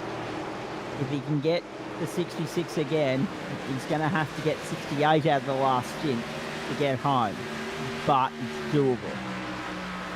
A little bit of fuel save and 1 caution is all he's going to need. But we know a caution at the right time will prompt a few tyre changes as well, I would suspect. But in the meantime, Barry Neal is sitting pretty. He's stopped twice, actually, my apologies. So it's actually Mark Smith you got to watch, because he stopped once. He He's 2.4 seconds down on Neil. He's gained 3 positions so far tonight. Smith stopped on 66, so if he can get to 66 again, that's 132, then it's got to get 68 to get home. Neil's running a different strategy, having stopped on lap 20. JCW running a different strategy, having stopped for the second time on lap 110, running 3 stints of 50, well, 2 stints of 55. If he can get to 55 again, it's 35 to get home. So all the numbers are shaking up in all sorts of different directions here, JP. I just don't know how it's going to play out now, mate. We've got less than 80 laps to go. Next time by the line will be 71 to go. Yeah, look at this. Neil is starting to really struggle now with his tyres. His last lap was 35.8. JCW 34.7, so just over a second faster.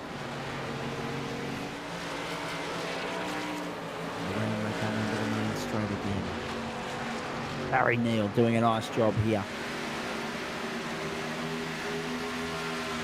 The race leader by 2 seconds. Pretty processional at the front end of town at the moment.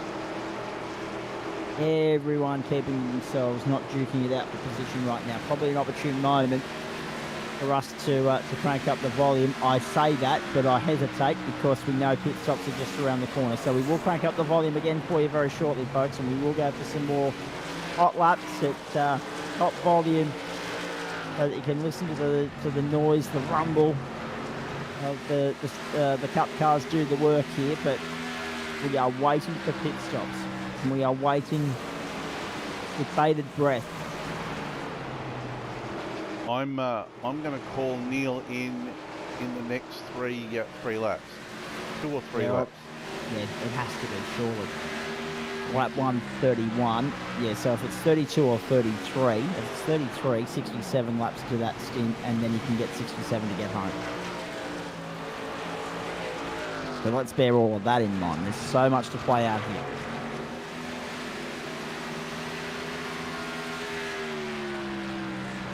I've only got 2.7 gallons left, so I'll run out. Oh no! I'll run out on.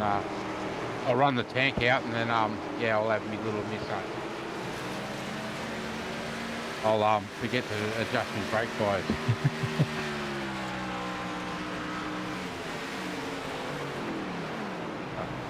Oh shit! Ooh. Yeah. So Barry Neal is sitting here in the lead, 132 of 200. We go across lap 133 now. Mark Smith, Dylan Davies, Sarah McKenzie, Josh Carroll, Walton. Apologies if you heard something you shouldn't have just then.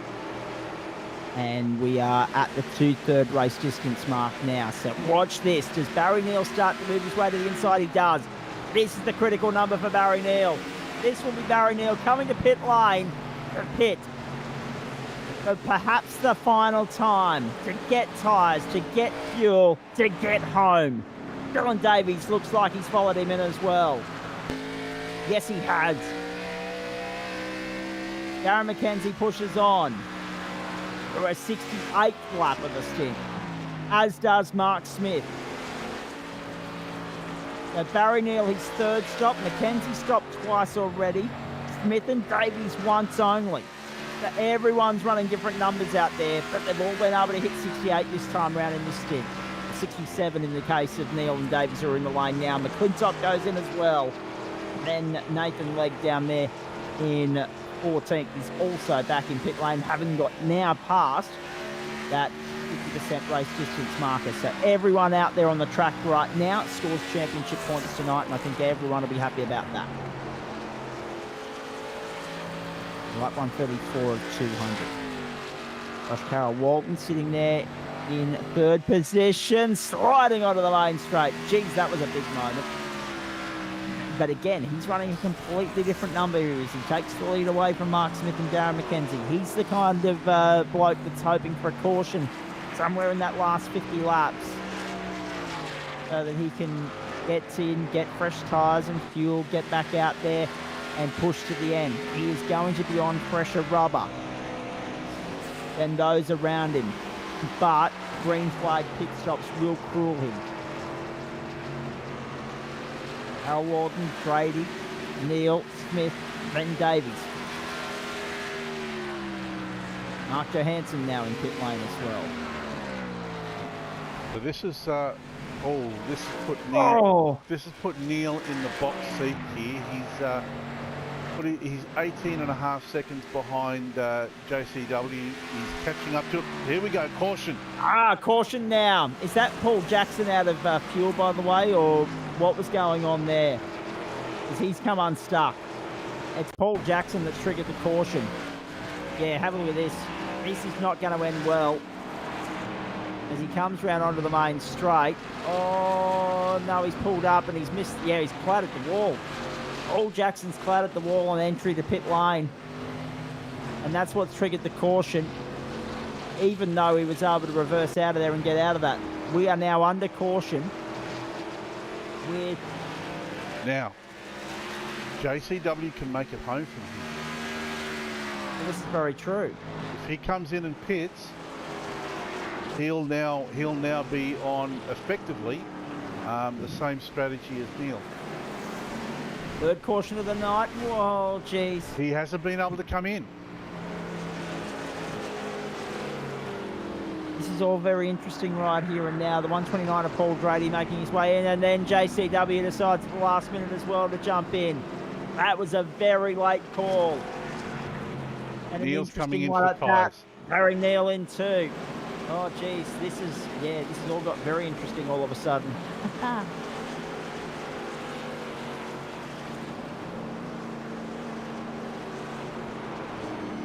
So, Barry Neil opts to come in after only just coming in a few moments ago. But that being said, JP, he's in a position where he's got nothing to lose right now. He'll be looking for tyres only.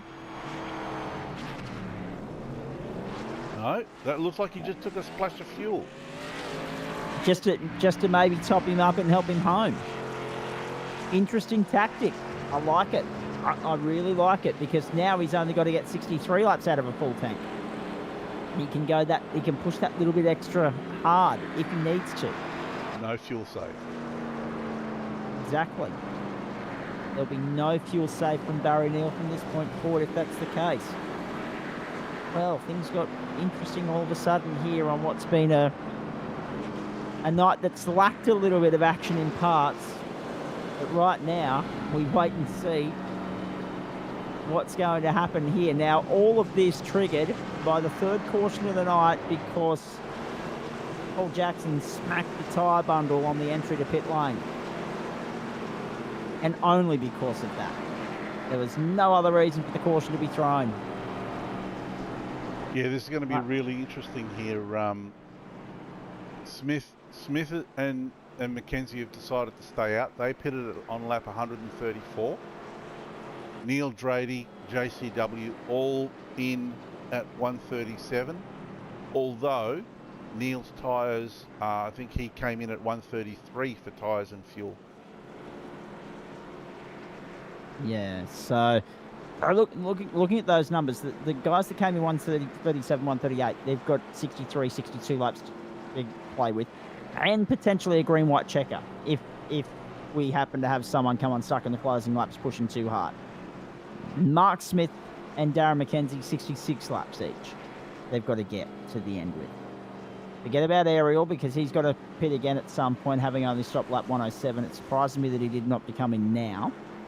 Oh, he is 2 laps down, so yeah, it doesn't really matter. Paul Jackson, Jamie Nankervis also 2 laps down. They're in. They've stopped 4 times, and only recently they should be right to get home. Tristan Koch as well. Mark Johansson being 7 laps down now. Lap 128, he pitted. He's on lap 132. Given that he's 7 laps down, yeah, he can make it home from there as well to 193. Greg Spencer looks like he's not. I don't know what happened to Greg Spencer, but he's 19 laps down. Now, there's obviously something that we've not picked up on that's happened to Greg Spencer, because he's well and truly out of business. And Nathan Legg is back in the pit lane and has been in there for another 5.5 minutes on lap 106. Aidan Schultz, the only official retirement thus far. Lights out on the safety car. Here we go again. Mark Johansson, if it's not you, Well, we know it's not at 7 laps down, but who's your pick from here, mate? It's still got to be JCW.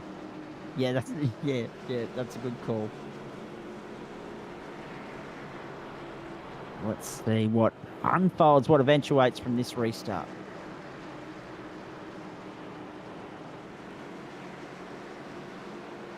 We are set to go. Got Smith from the inside, Mackenzie from the outside, Neil and Drady from the second row, Davies and Carol Walden the third, and Mcclintock and Ariel from the fourth, and only 7 cars on the lead lap. So this is a survival of the fittest to the very end. Away we go. Great restart from Smith.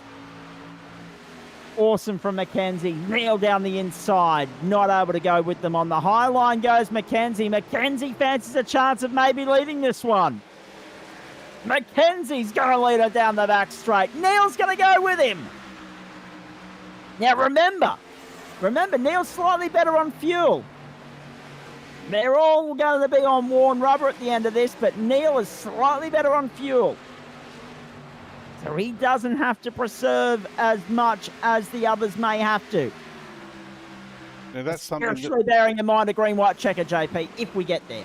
Yeah, absolutely. That's something that we haven't seen before from Neil, and that's a move around the outside. He, by his own admission, he favours that low line. He favours staying to the inside, but this time around he took a move around the outside on Mark Smith and he made it work.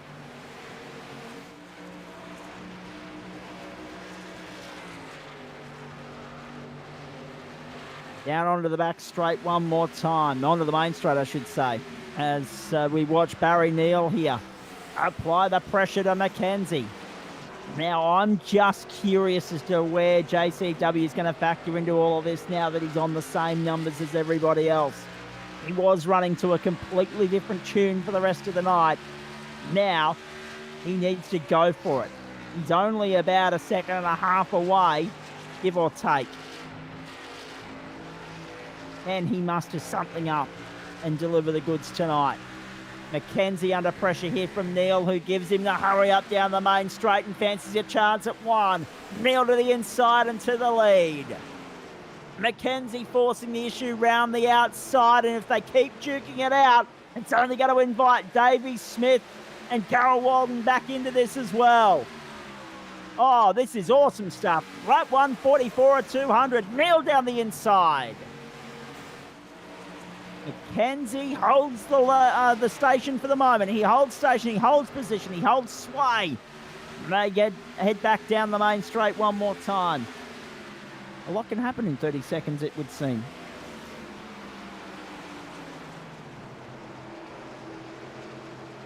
Yeah, I think Neil's going to reset here, try to get close to the back of Mackenzie and have another go.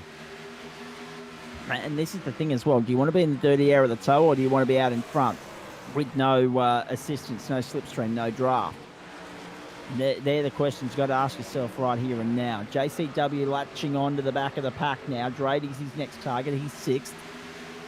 Drady's in a little bit of trouble, I'd say, because JCW, I don't think, will waste any time in getting past him. Yeah, 140, 200. Yeah, absolutely. And you can see Neil and Mackenzie, they're slowing each other down. That is only going to batch the pack up and make our job a little bit more entertaining, I have to say. Is there another caution left in this race? We shall wait and see. Nathan Leake's been in the pit lane for 9.5 minutes, 9 3/4 now. I don't know if that, well, it's impossible at this point in time unless we see someone else throw it away or clout the wall. It's impossible to see Leg moving from 14th at the moment. He's already got by Schultz. Schultz, of course, retiring on lap 63. Leg has completed 106 laps. The next car ahead of him is 21 laps up the road. So I can't see Leg finishing any better than 14th unless something catastrophic was to happen to the likes of Spencer, Johansson, Kosh, or Nankervis at this point in time. 147 is in the books. We've got 53 to go. Anybody's race within that top 6 at the moment. The top 7 are on the lead lap, but Mcclintock's getting left behind. It's a race of 6. And look at Josh Carroll Walden forcing the issue up there on the inside. He's got by Drady. He's got to 5th. The next target, that 97 of Dylan Davies as they head down the back straight. What will he do here? He can't afford to waste too much time with these guys, Smith and Davies, because he wants to be up there fighting it out with Neil and Mackenzie. Here we go.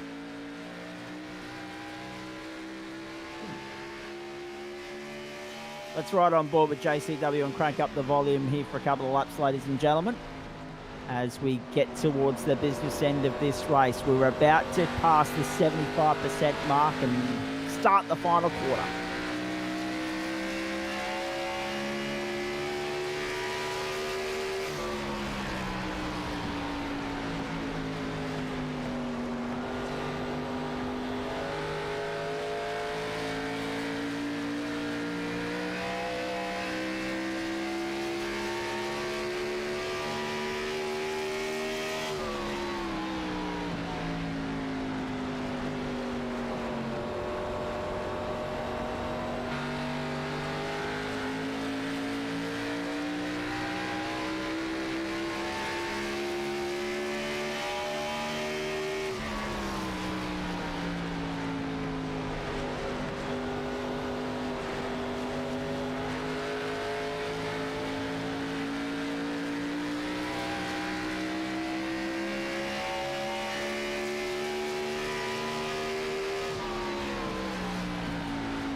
We're back live on the platforms of SimShed, broadcasting for you around Australia on YouTube and Facebook.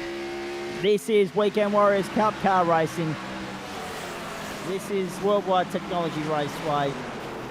The Great Lake 400 and a big moment there for Barry Neal, and that just backed the pack up. Oh no, Smith and Davies lose out completely. Josh Carroll Walden through to second. Oh, the third, I should say, all of a sudden. And so there's two things that just happened there. No sooner was I about to start talking about Josh Carroll Walden and his advance up through the field, getting by or trying to get by Dylan Davies, poking the nose through. Obviously, Neil's backed the pack up, and Davies and Smith have been... Oh, Carroll Walden with a big slide through one. They are throwing everything at this. So Davies and Smith with a sacrificial lamb there, they got compromised. And you can see now Davies is really compromised in all of that because Paul Grady's got back by him. Here comes Smith down the inside of Carl Walden. Barry Neal's in control of this at the moment. And all the meanwhile, JP, whilst we're watching, oh, geez, I tell you what, you wouldn't want to get any closer than that. All the meanwhile, we've been watching the charge of Josh Carroll Walden. That incident, including Barry Neal here 2 laps ago, that has been nothing but good news for Darren McKenzie in the Great Lake 400. Yeah, he's been able to clear off now after that incident.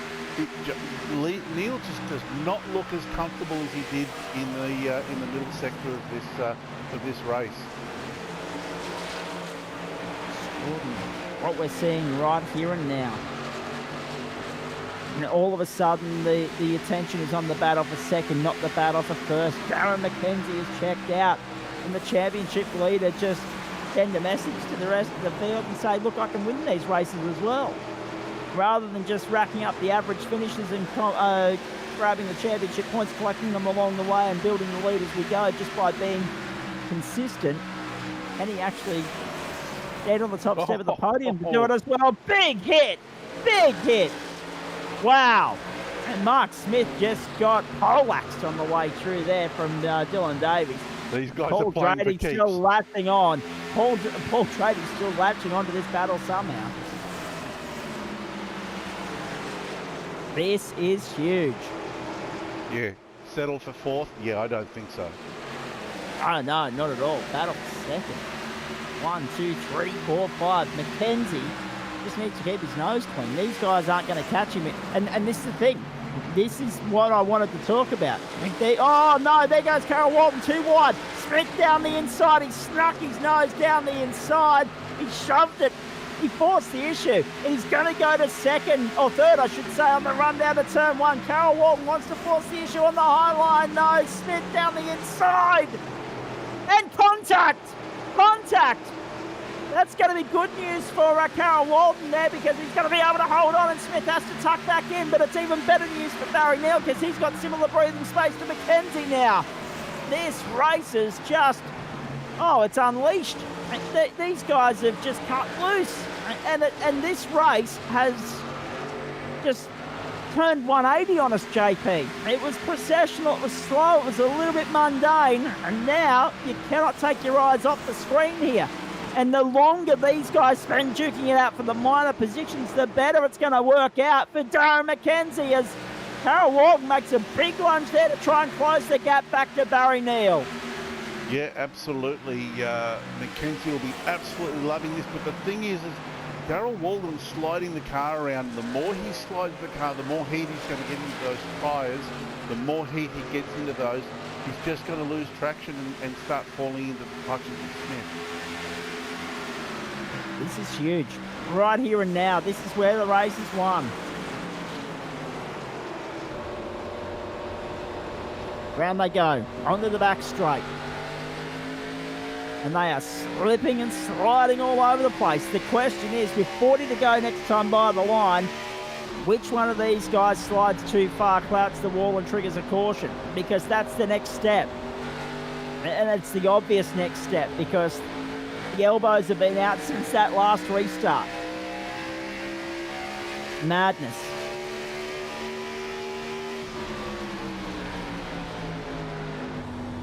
Now, through turn 1. Josh Carroll Walden in third. Barry Neal second. A run down the backstretch. Look at Mackenzie still in the distance. 2.16 for the margin now. Mackenzie is checking out. Have a look at this. Let's see if Carol Walden needs to put a bit of opposite lock on the car as he comes out here. Probably not this one. Oh, yep, just that little bit of opposite lock. Now that's going to be that's going to be hurting his tyres, and that's going to be making some premature wear on there. And that is not what you want at this point of the night. You do not want your tyres going off too soon in this stint. You need a little bit of rubber up your sleeve at the end. Let's see as a comparison. Let's see if we can see what Neil's doing. Let's do that.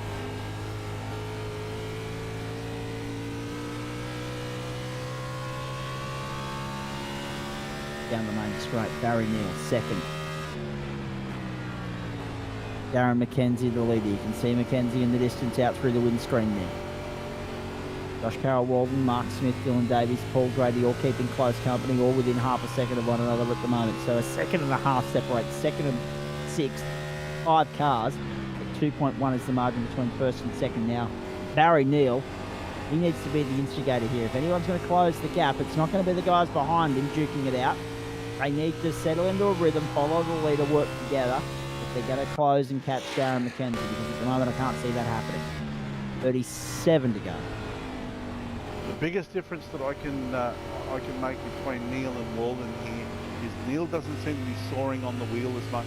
No opposite lock coming out of the turn, so it looks like he's conserving his tyres a little bit better. Now this might be also a game plan for Neil. Conserve the tyres, wait until Mackenzie's tyres start to go off, and then start to push. Barry Neal, oh jeez. That was a taily moment for Dylan Davies that time. So, we've got 36 to go. Carroll Walden trying to stick with Neal. They've lost They've lost more ground to Darren McKenzie. It's 2.2. However, is McKenzie going too hard too early here? Remembering that, at the end of the day, he needs to get 66 laps to this tank. Neil, Walden, they can get 63's a good enough number for them. Smith needs 66. Davies 62. Brady 63. Mcclintock, who is a distant 7th in all this, but still on the lead lap, he's right for 62 as well. Just had a message here from Michael Shaw. My money is on McKenzie. Look, a smart betting man would definitely have their money on McKenzie at this stage. Have a look at this. Smith's having another Beautiful move. Beautiful move from Smith. I tell you what, there's a coat of varnish separating them at the moment. That was close. Harold Walden on the outside, holds on to second, to third, I should say, but not without a tremendous fight from Smith. Down the inside again comes Smith to 1. Whoa, yeah. He's held on to it. Nicely done. Smith to third. For how long? Oh, 2 teaspoons of bugger all. Harold Walden gets him back on the high line. Now Smith on the low line again. And look at Dylan Davies wanting a piece of this as well. This is awesome in the closing stages here. Dylan Davies is just sitting there saying, I'll take the loser. Yeah, exactly. Although that being said, you wouldn't want to be either of those two behind these guys at the moment, because if they do make contact, they're going to be the two that need to take evasive action. Look at this. Oh, Dylan Davies! He almost got into the side of Josh Carroll Walden. But now that means that Mark Smith has definitely cemented third place for the moment. Davies is going to 4th. Davies is going to 4th. Carroll Walden's going to be shafted or relegated back to 5th position here potentially. Right here and now. Davies unable to capitalise on the opportunity to take 4th. But he'll have another crack. Ooh. Take a breath and hold on, folks. There's still 32 laps of this to come. This is madness. Now, Grady wants to have a crack. Davies is 5th, Carroll Walden 4th, Smith 3rd, Neil 2nd, McKenzie 1st. Now all of a sudden, margins are extraordinary. 1.8 from McKenzie to Neil, 1.3 from Neil to Smith, 1.0 to Carroll Walden, then, 2/10, 1/10 from Brady to from Davies and Brady back to Carroll Walden there in 4th place. So you've got, a third of a second separating the battle for 4th. Now nothing in the battle for 1, 2 and 3. They're all individual entities there. Mark Johansson in the pit lane has now rejoined the race after being in the pit lane for 4:34. What happened, mate? Oh, I just got a bit hot, mate, and a bit of damage. I touched the wall and get it fixed, so yeah.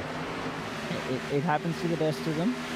You're still holding on to 12th at the moment. Unfortunately, Christian Koch has now got the better of you. Adam Ariel is up there in 10th, still holding on to that last position in 10 at the moment. There are still 7 cars on the lead lap.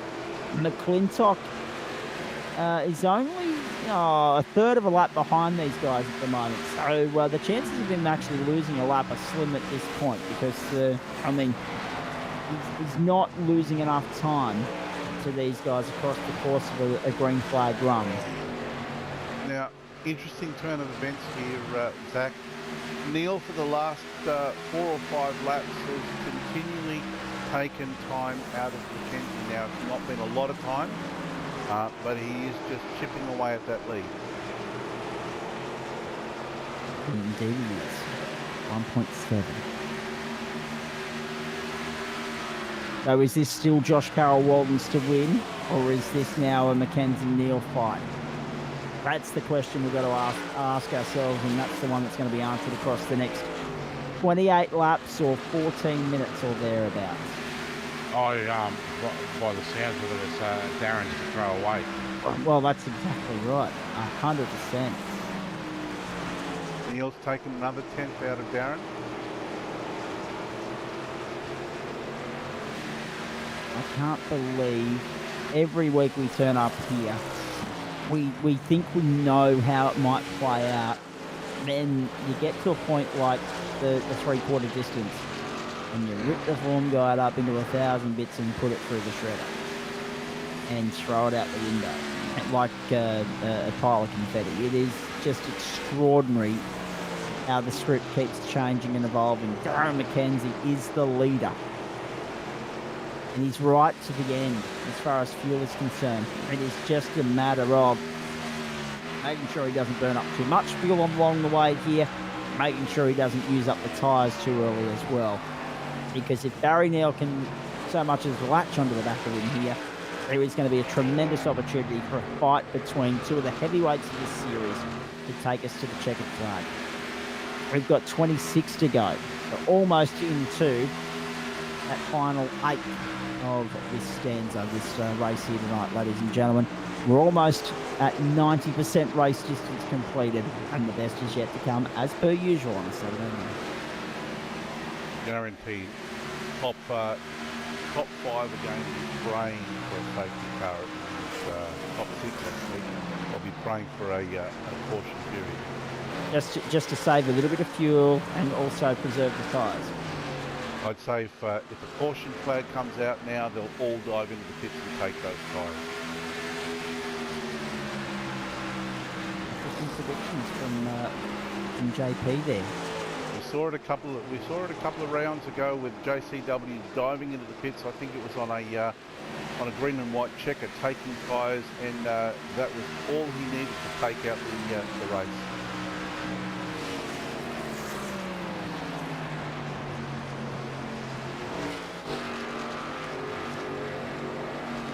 So, there is Barry Neal, second place at the moment. 1.4 now the margin. He continues to just slowly chip away. If he can continue, if I can speak properly, to chip away at it, a 10th here and a 10th there over 24 laps, he's going to be right there when it matters. We'll wait and see. Yeah, we've seen McKenzie be nice and polite, know when he's being beaten, let the other car through. I can tell you now that if Neal gets up to the back of McKenzie's car, it'll be game on. Yeah, indeed it will be. Indeed it will be, and you won't rule out Barry Neal in this instance. Already a couple of wins to his name this season. Multiple podiums. Chance now to deny Darren McKenzie of what would be a cracking win at the World Wide Technology Raceway, and one that would almost allow him to put one finger on the championship.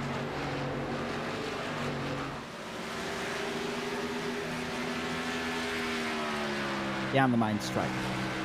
22 to go.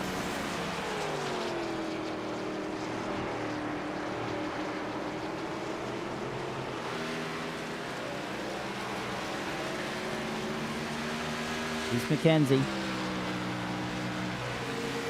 The form man of the night, the form man of the entire season. And he started 4th.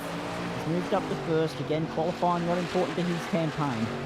Biggest mover of the night, Jamie Nankervis, despite being a lap down, 7 positions gained, up to 9th and all of that. No one in the race has lost more than 3 positions, if you can believe that. McKenzie, Neal, Smith, Carroll, Walden, Davies, Drady and Mcclintock. Drady's the only car on the circuit that remains exactly where he started. There are a lot of 1s and 2s here and there in terms of gains and losses, maybe a couple of 3s as well, but 6 for Scott Mcclintock and 7 for Jamie Nankervis at the pick of the bunch. Look at Drady on the inside of Davies. Drady on the inside of Davies for 5th. Davies will look to get him back on the high side, but Drady is looking, pushing, forcing the issue on the inside. So all of a sudden we've had battles for 2nd and 3rd, 3rd and 4th, 4th and 5th, now one for 5th and 6th, and Drady gets through on the inside of Davies. Wow, this is awesome. 7 cars on the lead lap. And to be fair with you, the first car a lap down is actually 2 laps down. So what JP was saying about if we get a late caution, if this field comes in and pits and takes a fresh set of boots, puts a little bit of fuel in, watch for, the cars that are a lap down, 2 laps down, I should say, to get that lap back, but they're still out of the equation. It is a fight between 7 and 7 only at this point. Regardless of whether we get a caution or not, the fight is between 7 men. Mackenzie, Neil, Smith, Carroll, Walden, Grady, Davies and Mcclintock. Right, Mackenzie's seen Neil coming and he's started to turn the wick up a little bit. Yep, only 0.5 of a second the margin now. Look at Barry Neil closing in. Mackenzie's right there. Oh, this is an awesome prospect that we've got in front of us for the next, what have we got, 18 laps and 9.5 minutes here, ladies and gentlemen. The race will run almost 2 hours. It's been a busy night at the office. 3 cautions thus far, not ruling out a late one. 17 to go. Mackenzie, Neil, Smith, Carroll, Walton, Grady, Ben Davies and Mcclintock. And Mcclintock's, I mean, oh, jeez. That was perilously close to triggering a caution. That could have taken both of them out, really. Oh, this is madness now. Mackenzie's having to wind up the wick because Neil's wound up the wick. This is awesome pressure being applied to Mackenzie here from Barry Neil. Now, as I was saying, if we get a caution, Mcclintock's flying under the radar. He's just been running to a number all night. He is a comfortable underdog in all of this. So I don't really consider him to be in the equation here if we do get a late caution and the field gets bunched up. But if we don't, it's the race between 3, because look behind Barry Neil there, JP. Mark Smith has closed to within 3/4 of a second of Barry Neil. So all of a sudden, the field is starting to bunch back up again without the assistance of a caution. And we've got 14 to go, or 15 to go, I should say. Yeah, absolutely. Now Neil just has to be patient. Look for that opportunity. We've seen it before where he's just been a little bit impatient and gone a bit early. But yeah, he's got time up his sleeve, but he hasn't got a lot of time.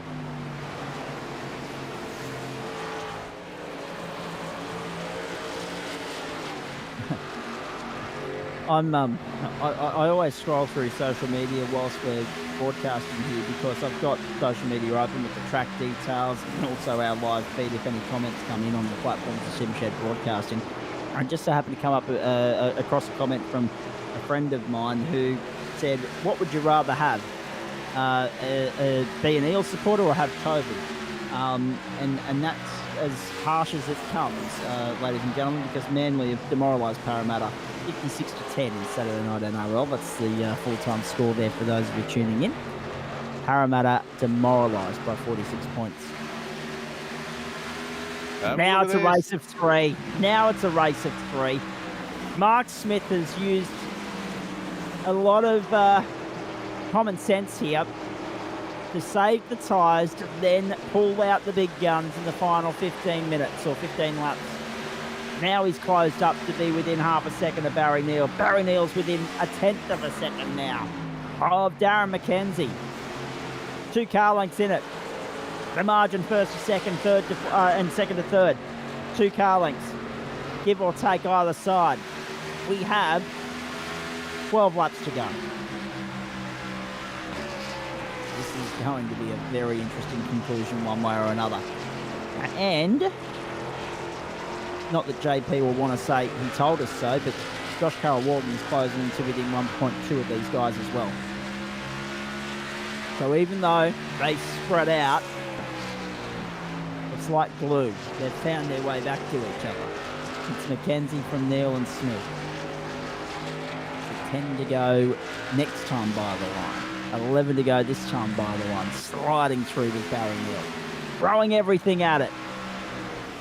9:36 Australian Eastern Standard Time on a Saturday night, and these guys have got an extraordinarily entertaining 10 minutes ahead of them here. This is not over by a long shot.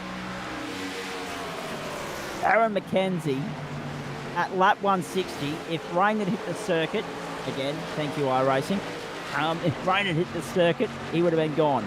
It would have been over. He would have been the race winner. Locked, stocked and barreled. Not to be.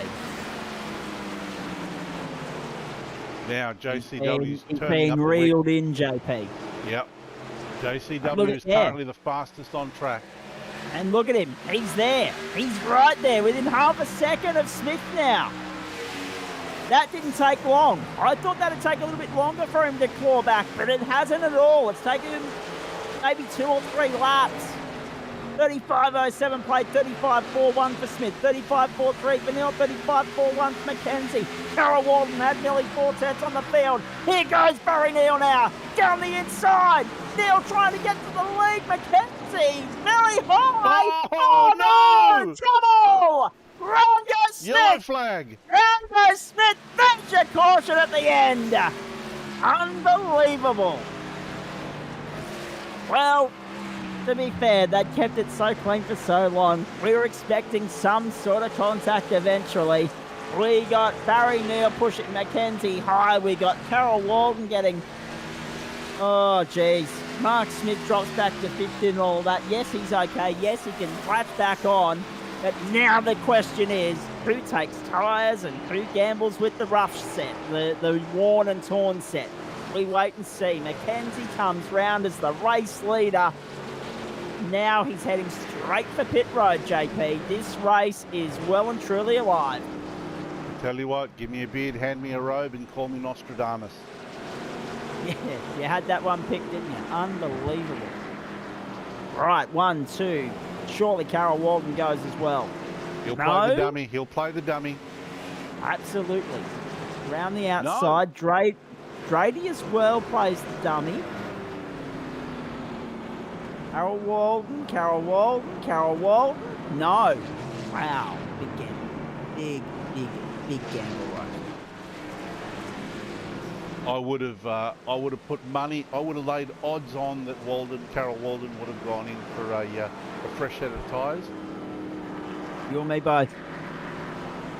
I mean, the fresh set worked for him at the Charlotte Motor Speedway, didn't it? There's nothing to suggest that he doesn't have another set of tyres up his pocket or in his pocket.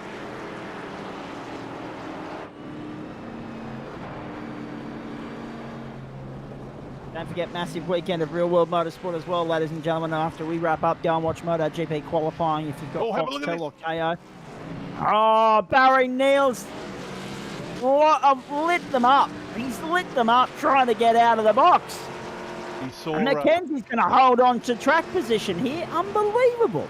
He saw Mackenzie coming and he just lit them up. And that is extraordinary. Now, expect Mackenzie, Neal and Smith to just sail past Drady and JCW on the restart. Well, this is right. And, well, Smith went in, Davies went in, Mcclintock went in. It was just Carol Walden and Drady that opted not to. The only downside to this is, of course, Drady and Carol Walden, they're going to be defending their position, and rightly so. But that's when things sort of come unstuck, when they come up against cars that have got much better tyres and they're trying to hold their position. Or in other words, don't rule out the potential of a green-white checker. Correct. Oh boy. What's to go? It just got really interesting. I was going to say, don't forget, Real World Motorsport tomorrow morning as well. IndyCar from Indianapolis. A 28-car field there, ready to cut loose around the Brickyard Road course as well. So, looking forward to that. Only a couple of weeks away from Formula One getting back underway too. Tokyo is but a distant memory now for those of us that really enjoyed the Olympics. Real World Motorsport is back underway, which is good stuff. More on that a little bit later. And of course, we've already updated you on the NRL. The AFL, the Magpies are getting hammered. The Lions in a canter tonight.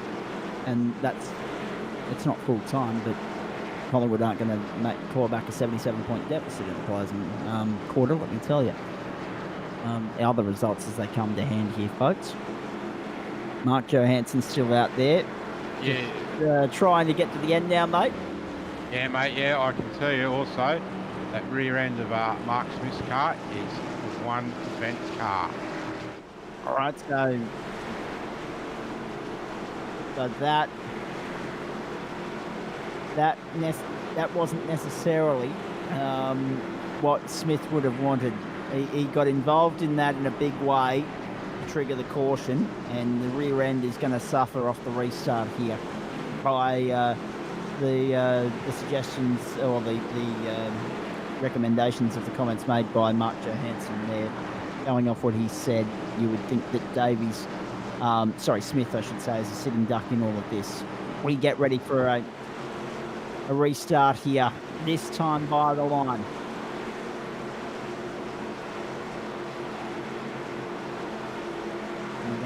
We're going to be relying on eyes and ears on this one, ladies and gentlemen. We've lost our live timing. So, here we go. We are ready for a restart. Lights out on the caution. There we go. Timing's back. I'm breathing a sigh of relief. Josh Carroll Walden and Paul Drady the front row. Darren McKenzie and Barry Neal the second row. Remember that Carroll Walden and Drady did not take tyres. And the sitting duck here are those, well, the sitting ducks here are those two on the front row. They will bring them to the line as slowly as needs be, I would say. Let's get it on again. Let's see. Oh, wow. Brady just got shafted out of the road there. McKenzie down the inside of Carroll Walden. McKenzie to the lead. Now, is there more drama? Is there a string in the tail here? Will we see another caution? A green-white checker, perhaps. Down the back straight. The 7 of Smith down the inside of Carroll Walden. Carroll Walden's been muscled out of this one. Back to 4. Then you go through, Mcclintock might grab a top 5 finish in all of this. Brady's been pushed back to 6. What happened to Dylan Davies? He's in pit lane. Dylan Davies is in pit lane. He's out of it as well. Oh, such drama here in the closing stages. 3 to go. Mcclintock is going to 4 on the inside of Carroll Walden. This is unbelievable. Mcclintock down the inside. JCW, the sitting duck, back to 5th. He's going to try and force the issue with Mcclintock, though, in the closing stages here. They will come back to the line. This is 2 laps to go. They'll come back to the line next time, get the white flag, and the next flag ends the race. So if we don't see the caution flag fly this time by, the next flag will end the race. Oh, Barry Neal down the inside of McKenzie, trying to get the job done, unable to. He's only got 1 more lap to try and get it done. An awesome finish about to unfold before our very eyes at World Wide Technology Speedway. Down to turn 1. McKenzie high. Neal tucked in behind. He's only going to get 1 opportunity here. He's going to have to make it count. Smith's a sitting duck. It's 1 and 2, McKenzie and Neal. But they're going to juke it out on the run to the line. Neal doing all he can to try and find a way by, but I think McKenzie's done enough here. The championship leader sends a message to the rest of the pack here at World Wide Technology Raceway to get the job done at Gateway. Wow. The end, 9 100ths of a second. Madness. Smith was 3rd. Mcclintock 4th. JCW in all of that, 5th. Paul Drady 6th. They're going to rue not coming in for tyres. Then Jackson, Ariel and Davies. I don't know why Davies was in the pit lane for 46 seconds there on lap 197. But, yeah, he's going to rue that as well because he blew a certain top 5 finish in all of that. Darren McKenzie, the championship leader, gets the job done. That is 1 finger, actually probably 2, on the title with 9 rounds to go. Unbelievable. Crank up the volume, folks. Light it up and listen to Darren McKenzie celebrate in style.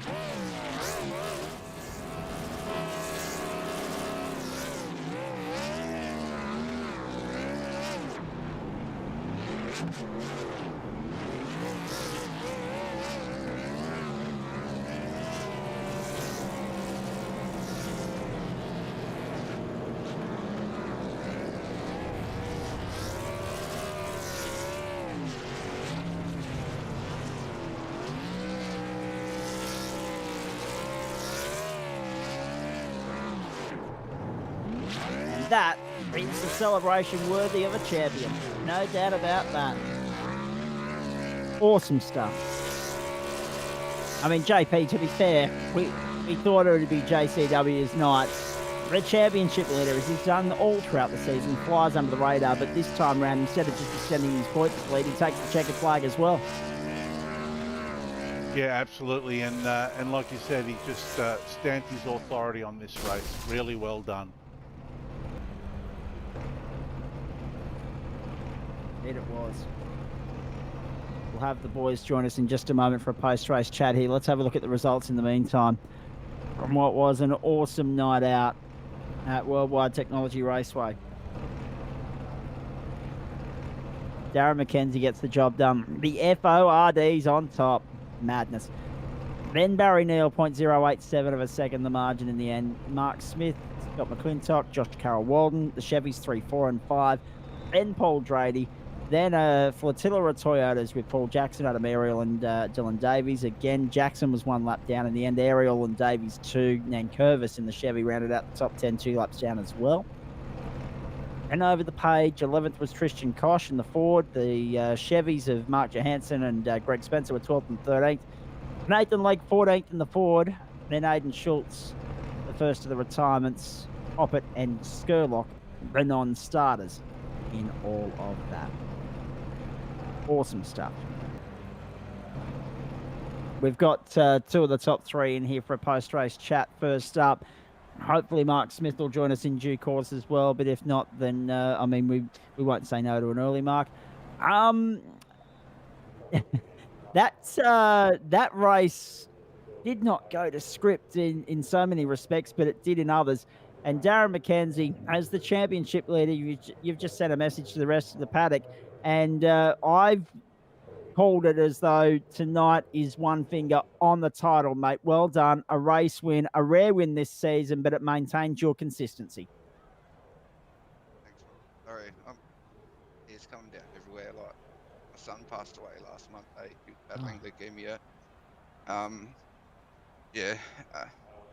This win, it's for Jake.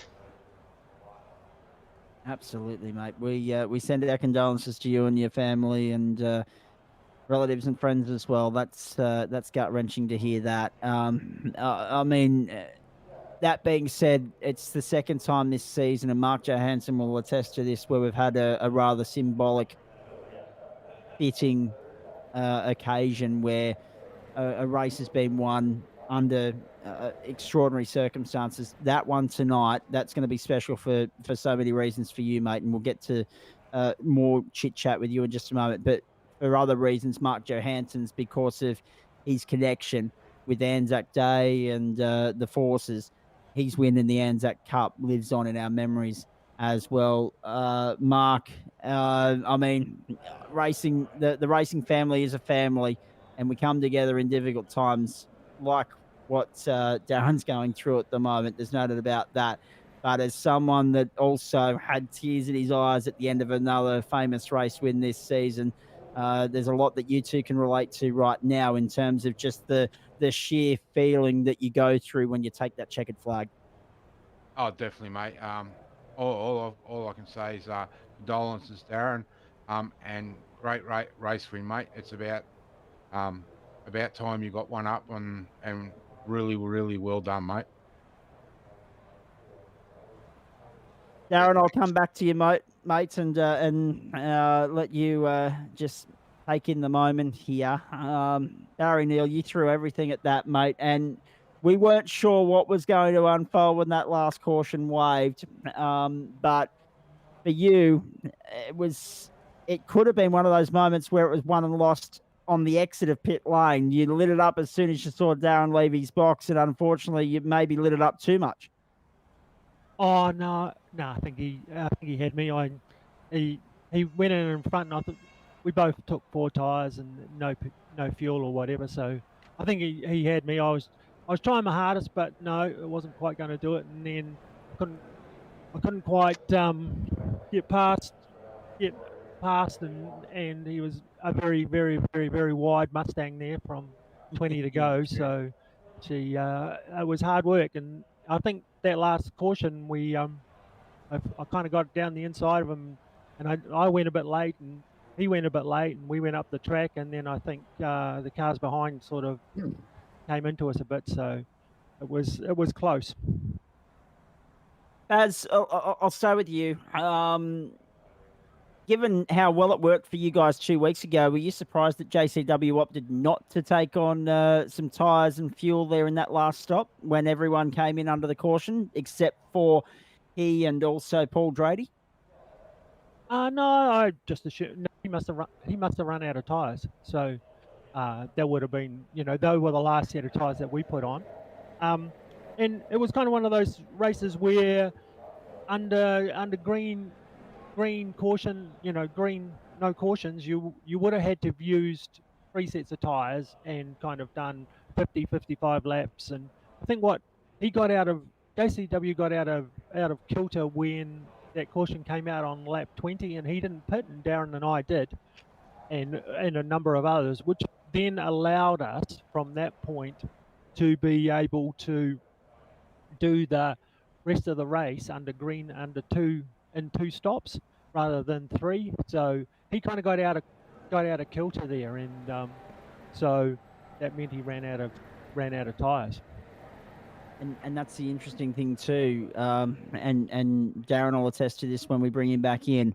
That was a race where it ran on different strategies, didn't it? Until about that 133, 134 mark, I think it was, when we got that third caution. When that came out, that shook everything up, because you guys knew, based on previous experience, that you could fuel up and get home. That was the game changer, and that's what brought JCW from being out of sync with you guys to being on the same game plan. Yeah, it did, but man, it was like I'm atrocious at saving fuel.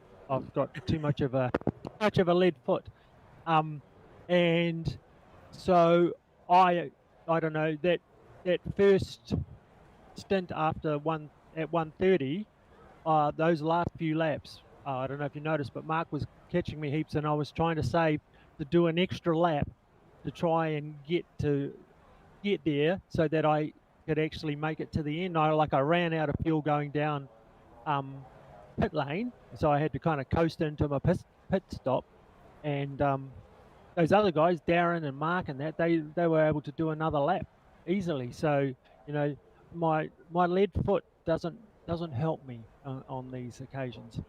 Well, yeah, exactly. Gateway's such a tricky little course, isn't it? I mean, and for cup cars, it's such a slow course as well. You really wash a lot of speed off in 1 and 2, and then again in 3 and 4. Yeah, you do. That 1 and 2 is especially slow, and I think it's really easy to overdrive.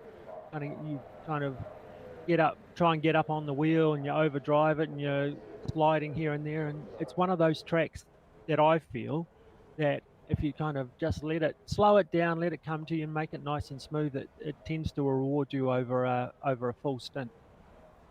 Indeed, it does. Daz, I'll bring you back in now, mate. Obviously, the emotions are running high, and anyone that was hearing that news for the first time this evening, no doubt it's tugging at the heartstrings for them as well. We'll try and compose ourselves here, mate. For you, as I said, you flew under the radar for a good part of all of that. You were one of the ones that opted to stop early when we got that first caution around lap 20. Yeah, I knew the full tank was around the 60 litre, just over that mark. So 20 lap on the 20th lap with the caution, it was a no-brainer to go in, take no tyres, and hope for the late caution. And in the end, you got that late caution. It was interesting watching you in that last stint, though, mate, because you led away from the front when we got the restart around lap 137, 38, whatever it might have been. And then you slowly but surely built a buffer between yourself and the rest of the pack. But then, all of a sudden, the wheels turned and you were brought back to the pack, or they caught up to you, one or the other.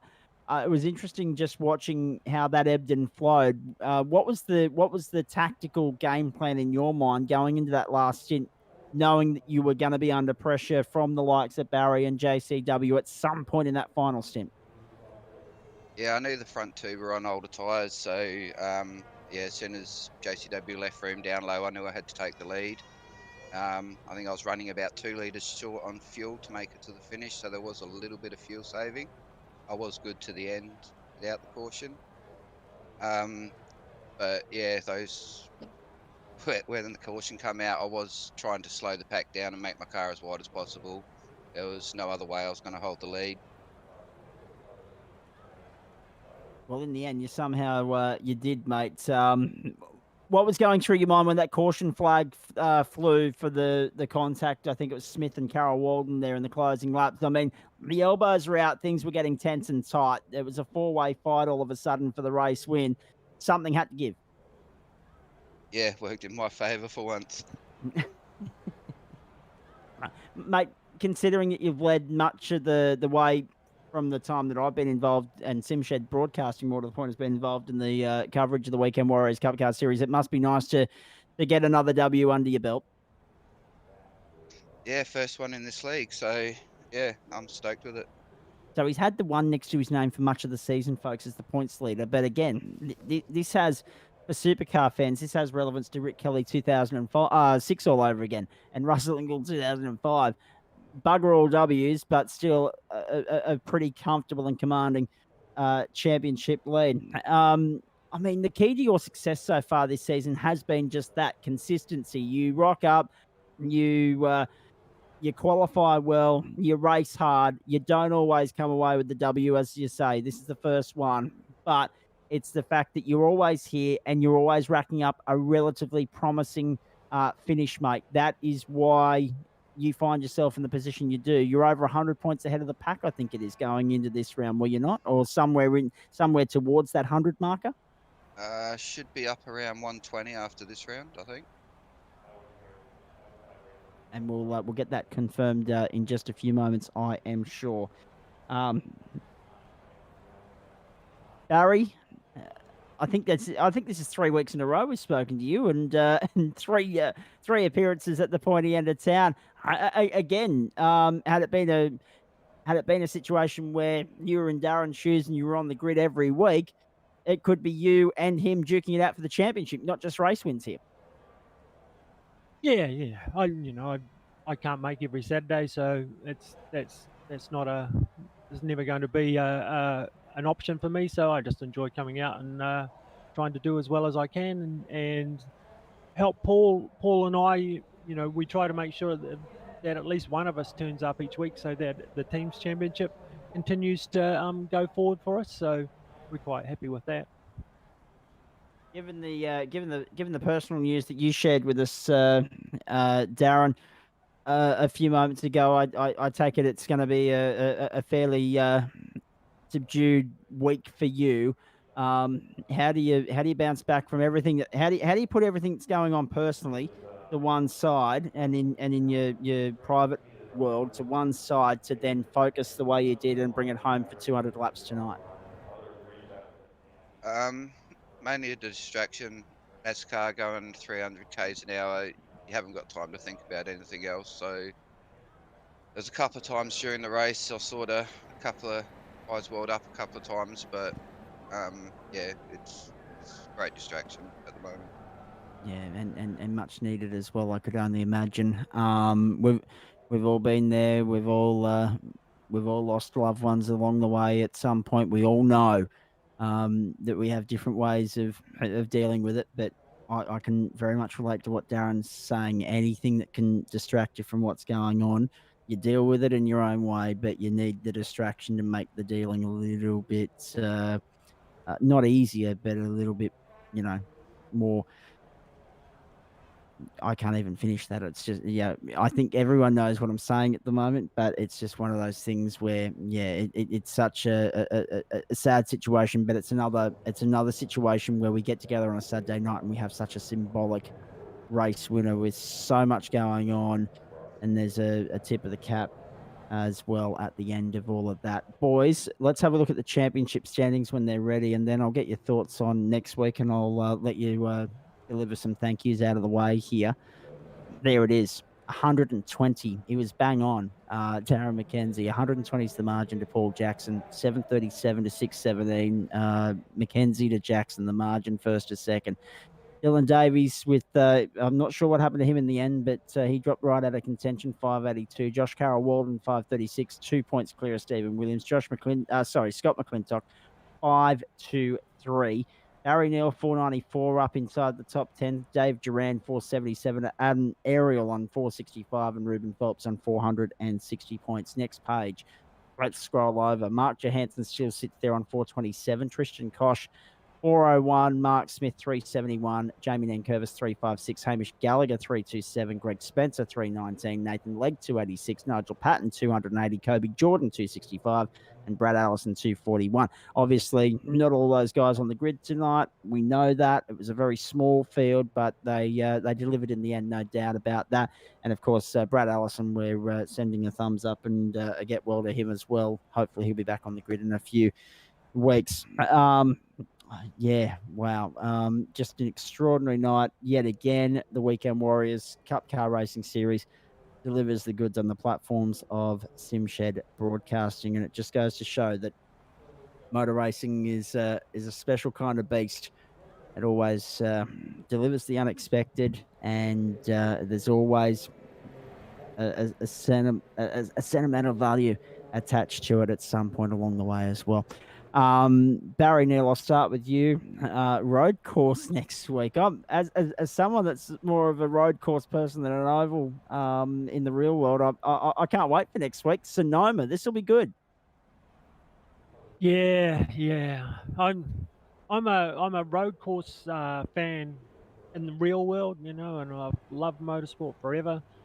Given all of my history and previous and what I do sometimes, I should like road courses, but I just cannot get these things to work on a road course. I just go backwards.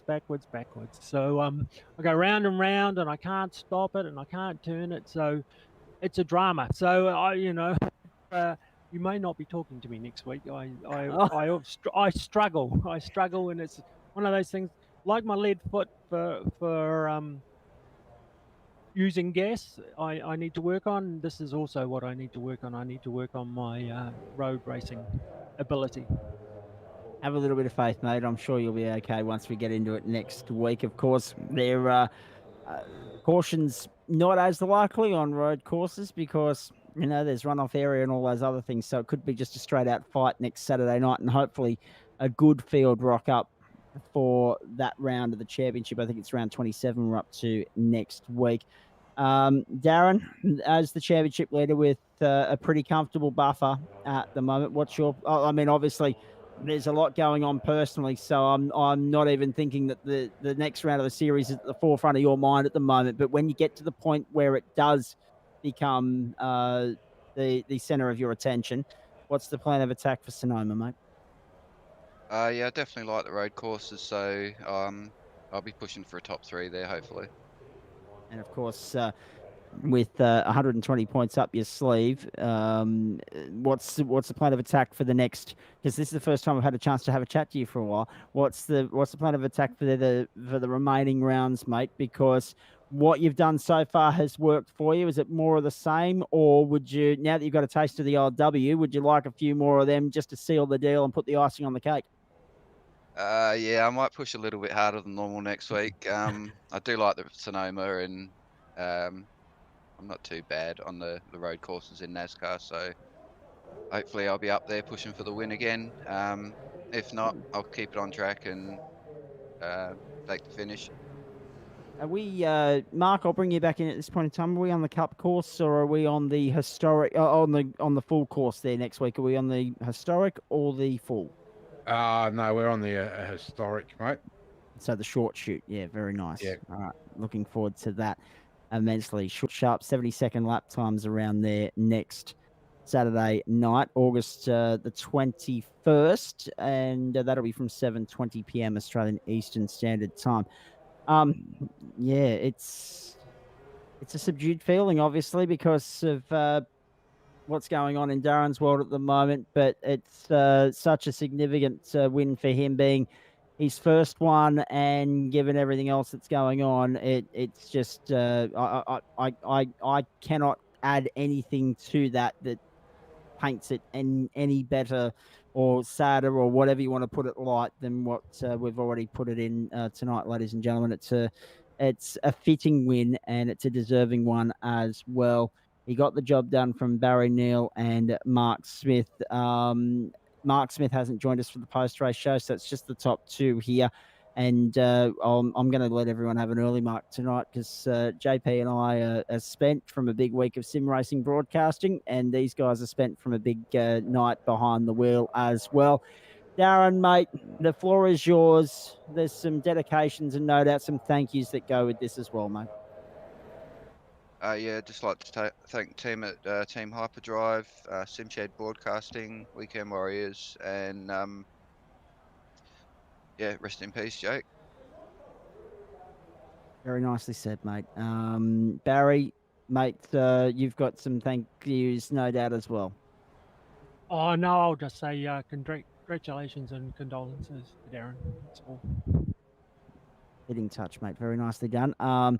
Mark Johansson feels superfluous to add anything to that, but from your standpoint, obviously, there's a few people that need a thank you from the Weekend Warriors perspective as well. Yeah, mate. Look, congratulations to Barry again on the top three. Congratulations to Darren, and our hearts go out to his family and himself. And thanks to you and JP from SimShed Broadcasting. Again, another great entertaining night. And to everyone that turned up tonight to race, thanks very much. And some good racing there. JP, from SimShed's point of view, you've obviously got a few people that deserve some acknowledgement. Yeah, look, before we send shout outs, congratulations to tonight's winners, and our heartfelt condolences go out to Darren and his family on their loss. Yeah, look, always like to thank SDK Gaming for the overlays that you see on the broadcasts, and track cams for gourmets. Although we didn't have track cams for gourmets for tonight's track, and of course Short Shift Sim Racing Magazine, one of our partners, great read for sim racers. Indeed. Hey, JP, thank you for your efforts in the booth tonight. Well done, just quickly, to all concerned in racing or putting the show on tonight. The drivers on the circuit. Scott Mcclintock gained 9 positions in the M, more than anyone on track. Jamie Nankervis 6. And as I said, everyone else was, somewhere around the 3, 2, and 1 mark. But in the end, it was Darren McKenzie that got the job done, and in stunning fashion, survived a late race caution after leading the bulk of the final stint. Survived a challenge from Barry Neal after the final restart of the night. Got past JCW and made light work of him. In fact, the joys of fresh rubber. I'll put it out there right now and then, ladies and gentlemen, to get the job done. His first win on a night that obviously means so much to him for the reasons we've already detailed there as well. Guys, well done. Darren, again, condolences from all of us to you and the family, mate. We're thinking of you over the coming days, because we know it's not going to be easy, but we're looking forward to having you back on the grid next week, mate, and hopefully, as you say, sim racing will continue to provide the distraction you need at such a difficult time. All the best for the weekend, boys, and again, all the best to you and the family, Darren. And on that note, we'll wrap things up here from SimShed Broadcasting. Let's have a look ahead for you, because this is what's coming up as far as the next 7 days are concerned. 3 magnificent road course races for you, ladies and gentlemen. We start with the RSRA Super Series.